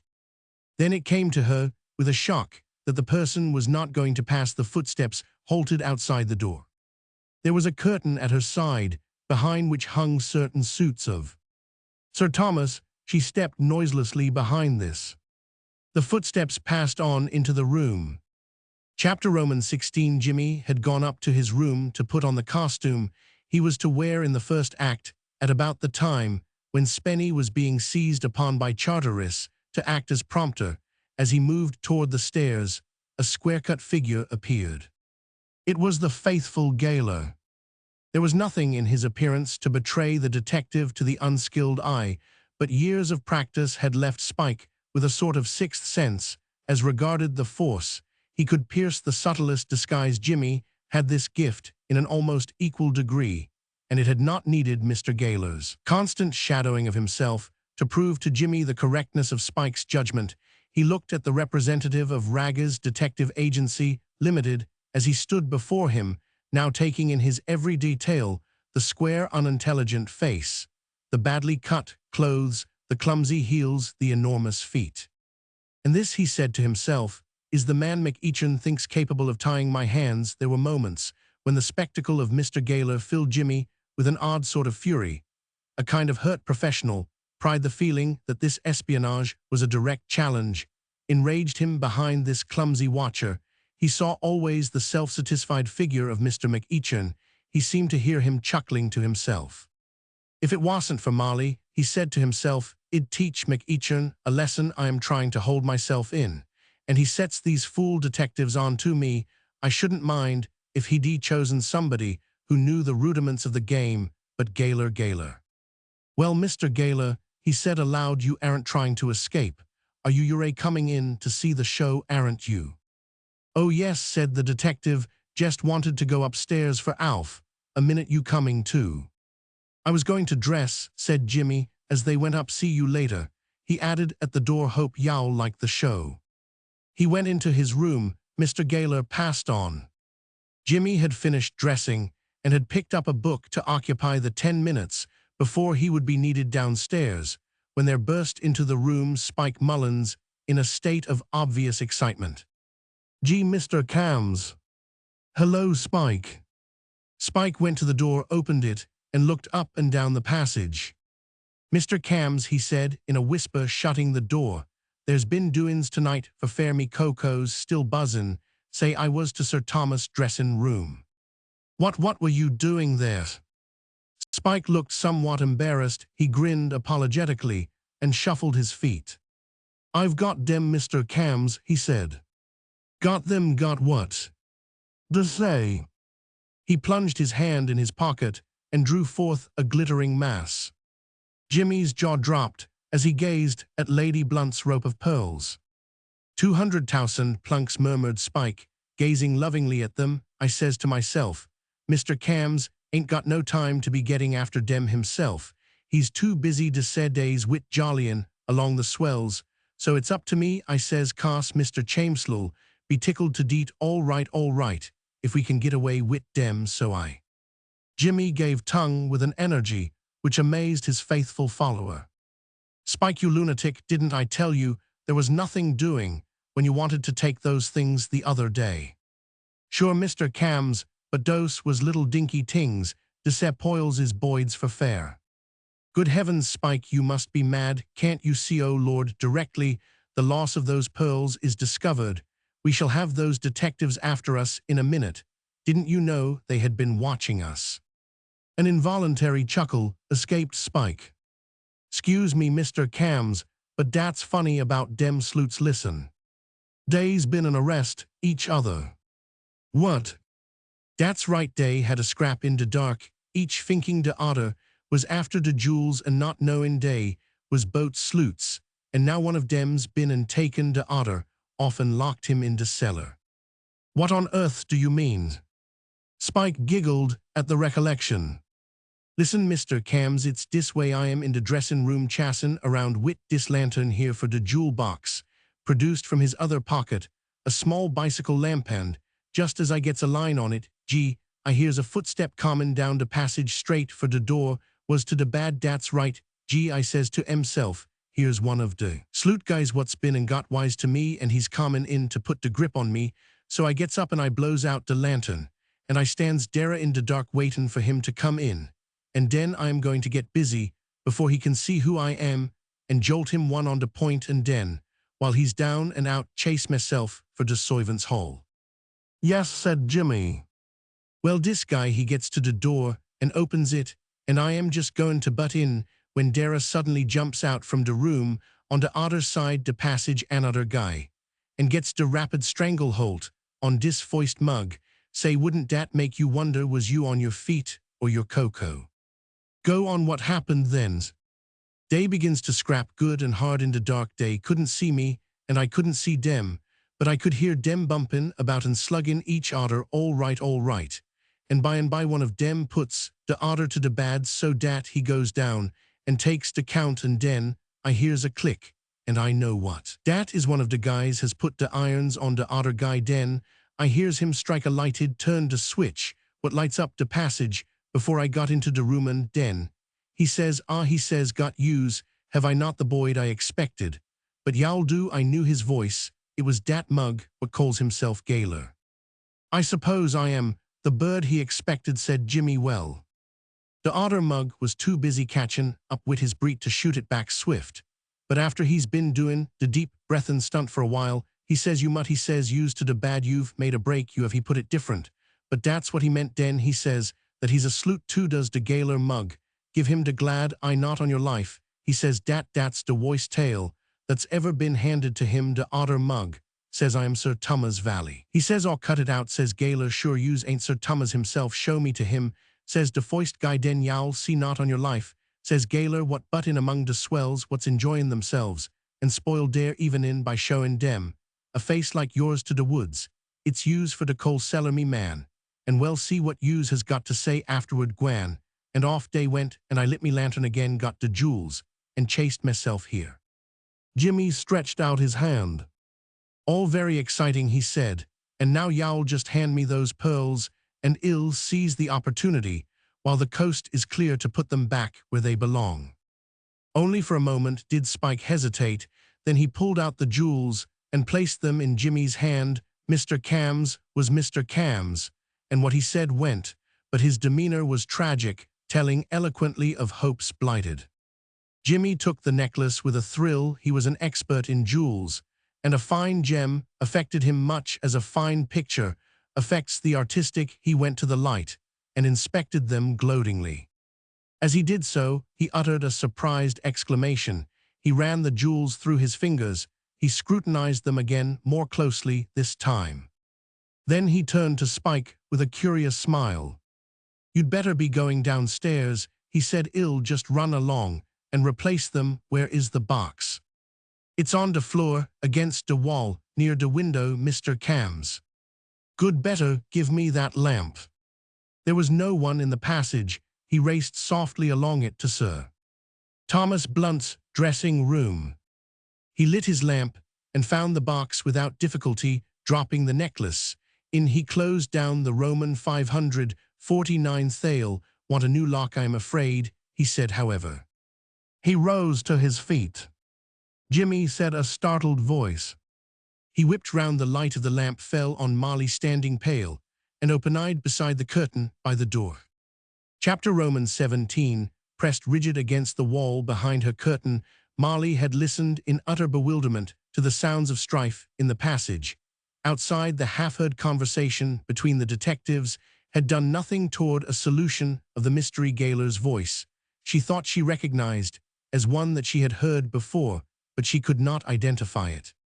When the detectives had passed away together down the corridor, she had imagined that the adventure was at an end, and that she was at liberty to emerge cautiously from her hiding place and follow them downstairs. She had stretched out a hand to draw the curtain aside when she caught sight of the yellow ray of the lamp on the floor, and shrank back again. As she did so, she heard the sound of breathing. Somebody was still in the room. Her mystification deepened. She had supposed that the tale of visitors to the dressing room was complete with the two who had striven in the passage, yet here was another.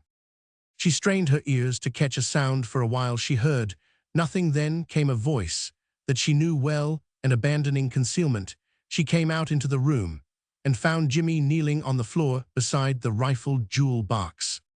For a full minute they stood staring at each other without a word. The light of the lamp hurt Molly's eyes. She put up a hand to shade them. The silence was oppressive. It seemed to Molly that they had been standing like this for years. Jimmy had not moved. There was something in his attitude which filled Molly with a vague fear. In the shadow behind the lamp, he looked shapeless and inhuman. "What are you doing here?" he said at last, in a harsh, unnatural voice. She stopped. "You're hurting my eyes," she said. "I am sorry, I didn't think. Is that better?" He turned the light from her face. Something in his voice and the apologetic haste with which he moved the lamp seemed to relax the strain of the situation. The feeling of stunned surprise began to leave her. She found herself thinking coherently again. The relief was but momentary. Why was Jimmy in the room at that time? Why had he a lamp? What had he been doing? The questions shot from her brain like sparks from an anvil. The darkness began to tear at her nerves. She felt along the wall for the switch and flooded the room with light. Jimmy laid down the lantern and stood for a moment undecided. He looked at Molly, and suddenly there came over him an overwhelming desire to tell her everything. He had tried to stifle his conscience, to assure himself that the old days were over, and that there was no need to refer to them, and for a while he had imposed upon himself. But lately the falseness of his position had come home to him. He could not allow her to marry him in ignorance of what he had been. It would be a villainous thing to do. Often he had tried to tell her, but had failed. He saw that it must be done here and now. He lifted the lid of the jewel box and dangled the necklace before her eyes. She drew back. "Jimmy, you were stealing them." "No, I was putting them back." "Putting them back." "Listen, I'm going to tell you the truth, Molly. I've been trying to for days, but I never had the pluck. I wasn't stealing this necklace, but for 7 years I lived by this sort of thing." By stealing, by breaking into houses and stealing there. It isn't nice, is it? But it's the truth, and whatever happens, I am glad you know." "Stealing," said Molly slowly. "You." He took a step forward and laid his hand on her arm. She shrank away from him. His hand fell to his side like lead. "Molly, do you hate me?" "How could you?" she whispered. "How could you?" "Molly, I want to tell you a story. Are you listening? It's the story of a weak devil who was put up to fight the world and wasn't strong enough for it. He got a bad start, and he never made it up. They sent him to school, the best school in the country, and he got expelled. Then they gave him £100 and told him to make out for himself.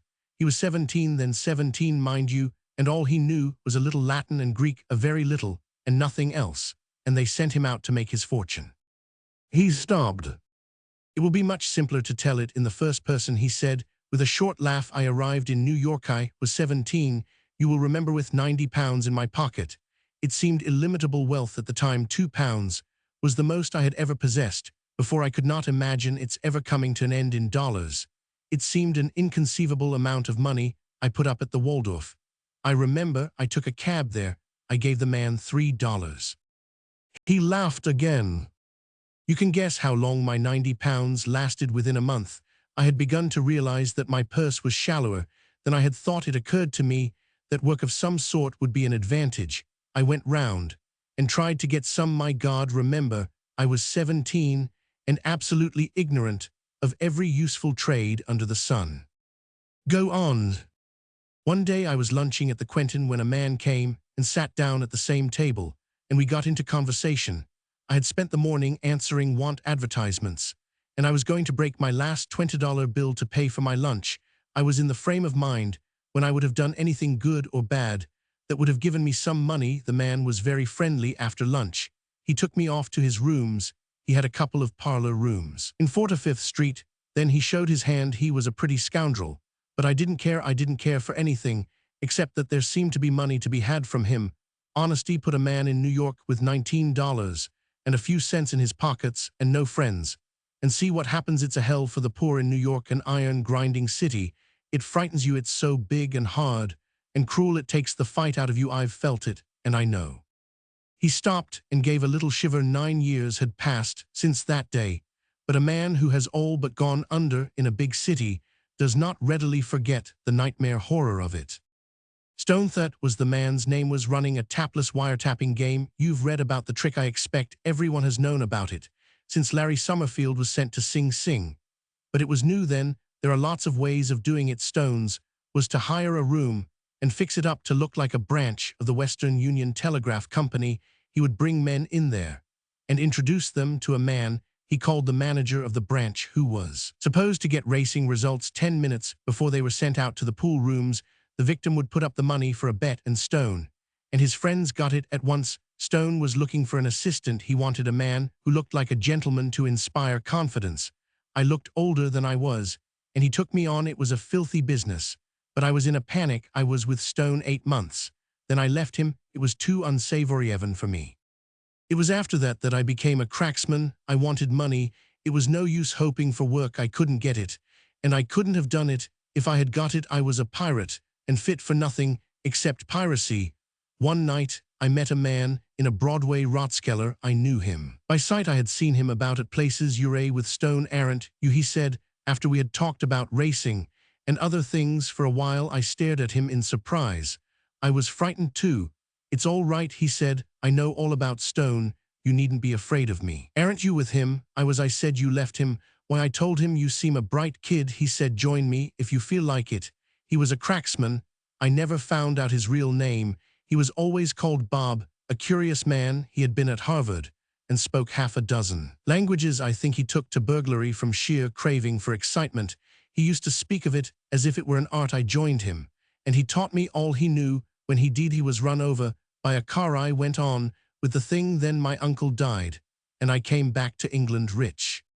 When I left the lawyer's office, I made up my mind that I would draw a line across my life. I swore I would never crack another crib, and when I met you I swore it again. And yet, no, it isn't as bad as you think. When I was in London, I fell in with a man named Mullins, who used to work with me in the old days. He was starving, so I took him in and brought him along here with me to keep him out of mischief tonight. He came to me with this necklace. He had been in here and stolen it. I took it from him and came to put it back. You believe me, don't you, Molly? Yes, said she simply. He came a step nearer. Molly, don't give me up. I know I've been a blackguard, but I swear that's all over now. I've drawn a line right through it. I ought to have let myself love you, but I couldn't help it. I couldn't. Dear, you won't give me up, will you? If you'd only take me in hand, you could make what you liked of me. I'd do anything for you, any mortal thing you wanted. You can make me just anything you please. Will you try, Molly? He stopped. She held out both her hands to him. The next moment she had gone. Chapter Roman 18. With a wonderful feeling of lightheartedness, Jimmy turned once more to the jewel box. He picked up the lamp and switched off the electric light. He had dropped the necklace to the floor and had knelt to recover it when the opening of the door followed by a blaze of light, and a startled exclamation brought him to his feet with a bound, blinking but alert. In the doorway stood Sir Thomas Blunt. His face expressed the most lively astonishment. His bulging eyes were fixed upon the pearls in Jimmy's hand. "Good evening," said Jimmy pleasantly. Sir Thomas stammered. "It is a disquieting experience to find the floor of one's dressing room occupied by a burglar." What, said Sir Thomas. "Out with it," said Jimmy. "What?" "I knew a man once who stammered," said Jimmy. "He used to chew dog biscuit. While he was speaking, it cured him besides being nutritious." "Yow, you blackguard," said Sir Thomas. Jimmy placed the pearls carefully on the dressing table. Then he turned to Sir Thomas with his hands in the pockets of his coat. It was a tight corner, but he had been in tighter in his time, and in this instance he fancied that he held a winning card. He found himself enjoying the interview. So it's you, is it?" said Sir Thomas. "Who told you?" "So you're a thief," went on the baronet viciously, "a low thief." "Dash it all, I say, come now," protested Jimmy. "Not low, you may not know me over here, but I've got a big American reputation, ask anybody. But—" "And I say," added Jimmy, "I know you don't mean to be offensive, but I wish you wouldn't call me a thief. I am a cracksman. There's a world of difference between the two branches of the profession. I mean, well, suppose you were an actor-manager, you wouldn't like to be called a super, would you? I mean, well, you see, don't you? An ordinary thief, for instance, would use violence in a case like this, violence except in extreme cases. I hope this won't be one of Themis, contrary to cracksman's etiquette. On the other hand, Sir Thomas, I should like to say that I have you covered." There was a pipe in the pocket of his coat. He thrust the stem of this earnestly against the lining. Sir Thomas eyed the protuberance apprehensively and turned a little pale. "My gun, as you see, is in my pocket. It is loaded and cocked. It is pointing straight at you at the present moment, and my finger is on the trigger. I may add that I am a dead shot at 1.5 yards, so I should recommend you not to touch that bell you are looking at." Sir Thomas' hand wavered. "Do if you like, of course," said Jimmy agreeably. "In any case, I shan't fire to kill you. I shall just smash your knees, beastly painful, but not fatal." He waggled the pipe suggestively. Sir Thomas blanched. His hand fell to his side. "How are the theatricals going?" asked Jimmy. "Did you like the monologue?" Sir Thomas had backed away from the bell, but the retreat was merely for the convenience of the moment. He understood that it might be inconvenient to press the button just then, but he had recovered his composure by this time, and he saw that the game must be his. Jimmy was trapped, and he hastened to make this clear to him. "How, may I ask," he said, "do you propose to leave the Abbey?" "I suppose they'll let me have the automobile," said Jimmy. "They can hardly ask me to walk, but I wasn't thinking of leaving just yet." "You mean to stop?" "Why not? It's a pretty place." "And what steps, if I may ask, do you imagine I shall take?" "Waltz steps. They're going to have a dance after the show, you know." "You ought to be in that." "You wish me, in fact, to become a silent accomplice, to refrain from mentioning this little matter." "You put things so well." "And do you propose to keep my wife's jewels, or may I have them?" "Oh, you may have those," said Jimmy. "Thank you. I never touch paste." Sir Thomas failed to see the significance of this remark. Jimmy repeated it with emphasis.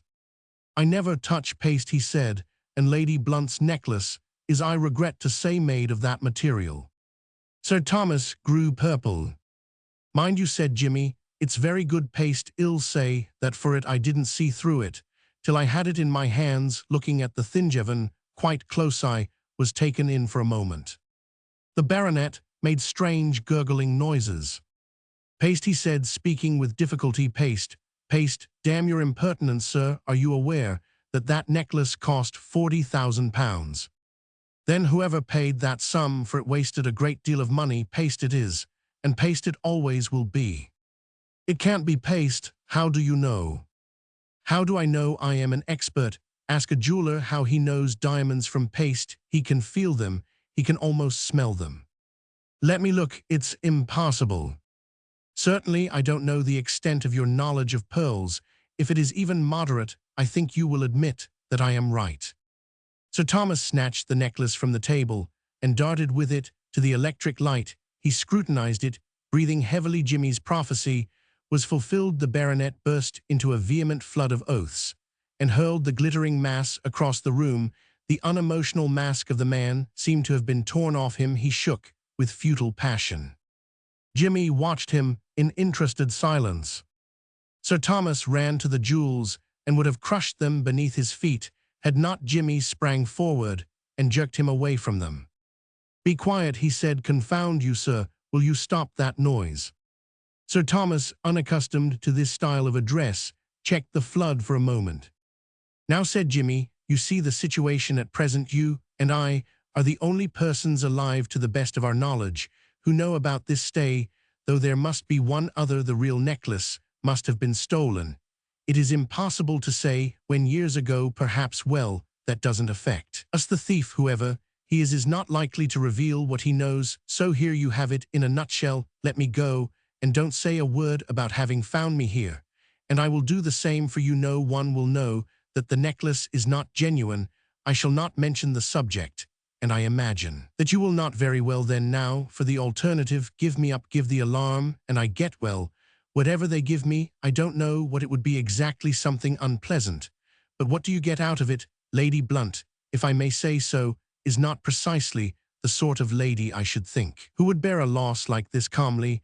If I know her, she will shout loudly for another necklace, and see that she gets it. I should fancy you would find the expense unpleasantly heavy. That is only one disadvantage of the alternative. Others will suggest themselves to you. Which is it to be?" Sir Thomas suspended his operation of glaring at the paste necklace to glare at Jimmy. "Well," said Jimmy, "I should like your decision as soon as it's convenient to you. They will be wanting me on the stage in a few minutes. Which is it to be?" "Which?" snapped Sir Thomas. "Why, go away and go to the devil." "All in good time," said Jimmy cheerfully. "I think you have chosen wisely coming downstairs." Sir Thomas made no response. He was regarding the necklace moodily. "You'd better come, Yowl. Enjoy the show. Charteris says it's the best piece there's been since the magistrate, and he ought to know. He wrote it. Well, Goodby, then see you downstairs later, I suppose." For some time after he had gone, Sir Thomas stood motionless. Then he went across the room and picked up the necklace. It occurred to him that if Lady Blunt found it lying in a corner, there would be questions and questions from Lady Blunt, ranked among the keenest of his trials. "If I had gone into the army," said Jimmy complacently to himself as he went downstairs, "I should have been a great general, instead of which I go about the country scoring off dyspeptic baronets. Well, well." Chapter Roman 19. The evening's entertainment was over. The last of the nobility and gentry had departed, and Mr. McEachern had retired to his lair to smoking his shirt-sleeveless, last and best cigar of the day, when his solitude was invaded by his old New York friend, Mr. Samuel Gaylor. "I've done a fair cop, sir," said Mr. Gaylor, without preamble, quivering with self-congratulation. "How's that?" said the master of the house. "A fair cop, sir, caught him in the very blooming act, sir. Dark. It was pitch fair pitch, like this, sir. Room opposite, where the jewels was one of the gents' bedrooms. Me hiding in their door on the jar. Waited a goodish bit. Footsteps. Hullo, Thave. Stopped. Opened door a trifle, and looked out. Couldn't see much. Just made out man's figure. Door of dressing room was open. Showed up against opening. Just see him. Caught you at it. My beauty, have I, says I to myself. Out I jumped. Got hold of him, being a bit to the good in strength, and knowing something about the game. Downed him after a while, and got the darbies on him. Took him off, and locked him in the cellar. That's how it was, sir." "Good boy," said Mr. McEachern approvingly. "You're a no rube." "No, sir." "Put one of these cigars into your face." "Thank you, sir. Very enjoyable thing. A cigar, sir, specially a good un. I have a light. I thank you, sir." "Well, and who was he?" "Not the man you told me to watch for. 'Nother chap altogether." "That red-headed?" No, sir, dark-haired chap seen him hanging about suspicious. For a long time had my eye on him. Mr. Gaylor chuckled reminiscently. Rummest card, sir, I ever lagged in my natural, he said. How's that? Inquired Mr. McEachin amiably. Why, grinned Mr. Gaylor, you'll hardly believe it, sir, but he had the impudence, the gall, if I may use the word, the sauce, to tell me he was in my own line of business, a detective, sir, said he was going into the room to keep guard. I said to him, at the time, I said it's too thin cocky, that's to say. Mr. McEachin started. A detective. A detective, sir, said Mr. Gaylor, with a chuckle. I said to him at the time. The valet, cried Mr. McEachin. That's it, sir, Sir Thomas Blunt's valet. He was. That's how he got into the house, sir. Mr. McEachin grunted despairingly.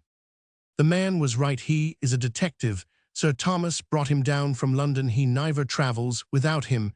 Ye've done it. Ye've arrested one of the boys. Mr. Gaylor's jaw dropped slightly. He really was. Why'd better go straight to where it was ye locked him up, and let him loose and id suggest ye hand him an apology, gwan Mr. Lively, as you can step. I never thought. That's the trouble with you fly cops, said his employer caustically. Ye never do think. It never occurred to me. Gwen, said the master of the house, up an alley. Mr. Gaylor departed. And I asked them, said Mr. McEachin, I asked them particularly not to send me a rube. He lit another cigar and began to brood over the folly of mankind. He was in a very pessimistic frame of mind when Jimmy curveted into the room with his head in the clouds and his feet on air. Can you spare me a few minutes, Mr. McEachin, said Jimmy. The policeman stared heavily. I can, he said slowly. What is ut? Several things, said Jimmy, sitting down. I'll take them in order. I'll start with our bright friend Gaylor. Gaylor of New York. According to you personally, I should think that he's seen about as much of New York as I have of Timbuktu. Look here, McEachin, we've known each other some time. And I ask you as man to man, do you think it playing the game to set a farmer like poor old Gaylor to watch me? I put it to you. The policeman stammered. The question chimed in so exactly with the opinion he had just formed on his own account of the human bloodhound, who was now in the cellar making the peace with his injured fellow worker. Hits you where you live, that doesn't it, said Jimmy. I wonder you didn't have more self-respect, let alone consideration for my feelings. I am surprised at you. Yeah. In fact, if you weren't going to be my father-in-law, I doubt if I could bring myself to forgive you. As it is, I overlook it. The policeman's face turned purple. Only, said Jimmy, with quiet severity, taking a cigar from the box and snipping off the end, don't let it occur again. He lit the cigar. Mr. McEachin continued to stare fixedly at him. So might the colonel of a regiment have looked at the late Jane subaltern, if the latter during mess had offered to teach him how to conduct himself on parade. I am going to marry your daughter, said Jimmy. You are going to marry me, daughter, echoed Mr. McEachin, as one in a trance. I am going to marry your daughter. The purple deepened on Mr. McEachin's face. More, said Jimmy, blowing a smoke ring. She is going to marry me. We are going to marry each other, he explained. McEachin's glare became frightful. He struggled for speech. I must congratulate you, said Jimmy, on the way things went off tonight. It was a thorough success. Everybody was saying, so you're the most popular man in the county. What would they say of you at Jefferson Market if they knew? By the way, do you correspond with any of the old set splendid fellows? They were. I wish we had some of them here tonight. Mr. McEachin's emotions found relief in words. He rose and waved a huge fist in Jimmy's face. His great body was shaking with rage. You, shouted the policeman, you. The fist was within an inch of Jimmy's chin. Outwardly calm, inwardly very much alive to the fact that at any moment the primitive man in him might lead his prospective father-in-law beyond the confines of self-restraint. Jimmy sat still in his chair, his eyes fixed steadily on those of his relative Tobe, It was an uncomfortable moment. Mr. McEachern, if he made an assault, might regret it subsequently, but he would not be the first to do so. The man who did that would be a certain James Pitt. If it came to blows, the younger man could not hope to hold his own with the huge policeman. You roared. McEachern Jimmy fancied he could feel the wind of moving fist. You marry me, daughter, a New York crook. The sweepings of the Bowery, a man who ought to be in jail, id like to break your face in. I noticed that, said Jimmy. If it's all the same to you, will you take your fist out of my mouth? It makes it a little difficult to carry on a conversation, and I've several things I should like to say. Yo, listen to me. Certainly, you were saying. Ye come here, ye worm yourself into my house, crawl into it. I came by invitation, and in passing, not on all fours. Mr. McEachern, may I ask one question? What is it? If you didn't want me, why did you let me stop here? The policeman stopped, as if he had received a blow. There came flooding back into his mind the recollection of his position in his wrath. He had forgotten that Jimmy knew his secret, and he looked on Jimmy as a man who would use his knowledge. He sat down heavily. Jimmy went on smoking in silence for a while. He saw what was passing in his adversary's mind, and it seemed to him that it would do no harm to let the thing sink in. Look here, Mr. McEachern, he said at last, I wish you could listen quietly to me for a minute or two. There's really no reason on earth why we should always be at one another's throats in this way. We might just as well be friends, as we should be if we met now for the first time. Our difficulty is that we know too much about each other. You knew me in New York, and you know what I did there. Naturally, you don't like the idea of my marrying your daughter. You can't believe that I am not simply an ordinary yegg like the rest of the crooks you used to know. I promise you, I am not. Can't you see that it doesn't matter what a man has been? It's what he is, and what he means to be, that counts. Mr. Patrick McEachern of Corvin Abbey isn't the same as Constable McEachern of the New York Police. Well then, I have nothing to do with the man I was when you knew me first. I have disowned him. He's a back number. I am an ordinary English gentleman. Now my uncle has left me more than well off. I am a baronet. And is it likely that a baronet with money, mind you, is going to carry on the yegg business as a sideline? Be reasonable. There's really no possible objection to me. Now let's shake and call the fight off. Does that go? The policeman was plainly not unmoved by these arguments. He drummed his fingers on the table and stared thoughtfully at Jimmy. Is Molly, he said, at length. Does Molly? Yes, said Jimmy, and I can promise you I love her. Come along now. Why wait? McEachern looked doubtfully at Jimmy's outstretched hand. He moved his own an inch from the table, then let it fall again. Come on, said Jimmy, do it now, be a sport. And with a great grunt, which might have meant anything from resignation to cordiality, Mr. McEachern capitulated. Chapter Roman 20. The American liner St. Louis lay in the Empress Dock at Southampton, taking aboard her passengers. All sorts and conditions of men flowed in an unceasing stream up the gangway. Leaning over the second-class railing, Jimmy Pitt and Spike Mullins watched them thoughtfully. Jimmy looked up at the blue Peter that fluttered from the foremast, and then at Spike. The Bowery boy's face was stolid and expressionless. He was smoking a short wooden pipe with an air of detachment.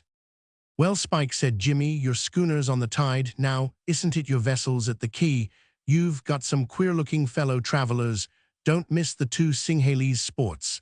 And the man in the turban and the baggy breeches, I wonder if they're airtight useful if he fell overboard.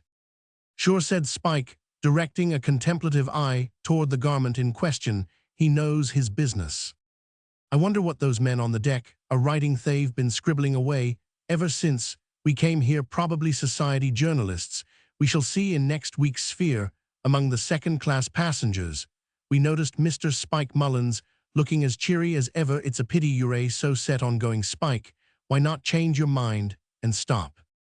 For a moment Spike looked wistful, then his countenance resumed its woodenness. Dara, ain't no use for me dis side, Mr. Cams, he said.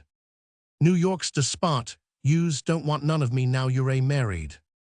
How's Miss Molly, Mr. Cams? Splendid, Spike, thanks, we're going over to France by tonight's boat. It's been a queer business, said Jimmy, after a pause. A deuced rum business. Well, I've come very well out of it at any rate. It seems to me that you're the only one of us who doesn't end happily, Spike. I am married. McEachan's buted into society so deep that it would take an excavating party with dynamite to get him out of it. Molly, well, Molly's made a bad bargain, but I hope she won't regret it. We're all going some, except you're going out on the old trail, again, which begins in 3rd Avenue and ends in Sing Sing. Why, tear yourself away, Spike. Spike concentrated his gaze on a weedy young emigrant in a blue jersey who was having his eye examined by the overworked doctor and seemed to be resenting it.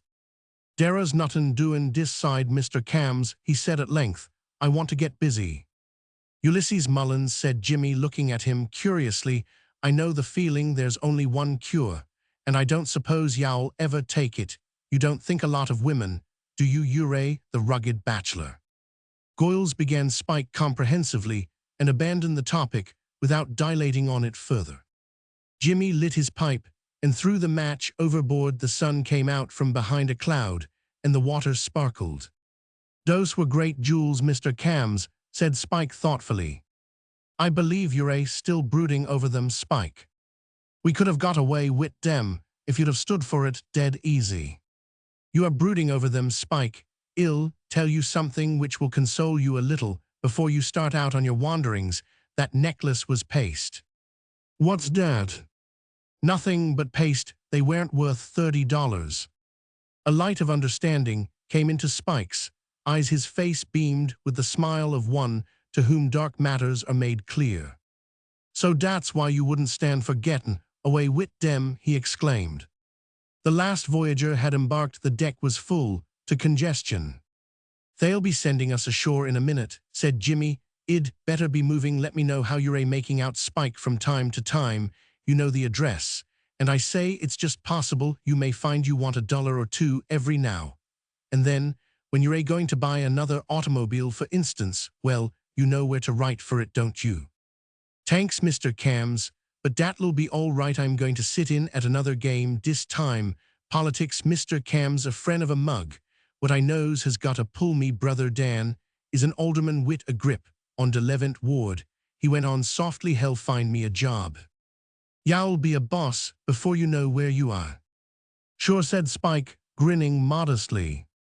"You ought to be a thundering success in American politics," said Jimmy. "You've got all the necessary qualities.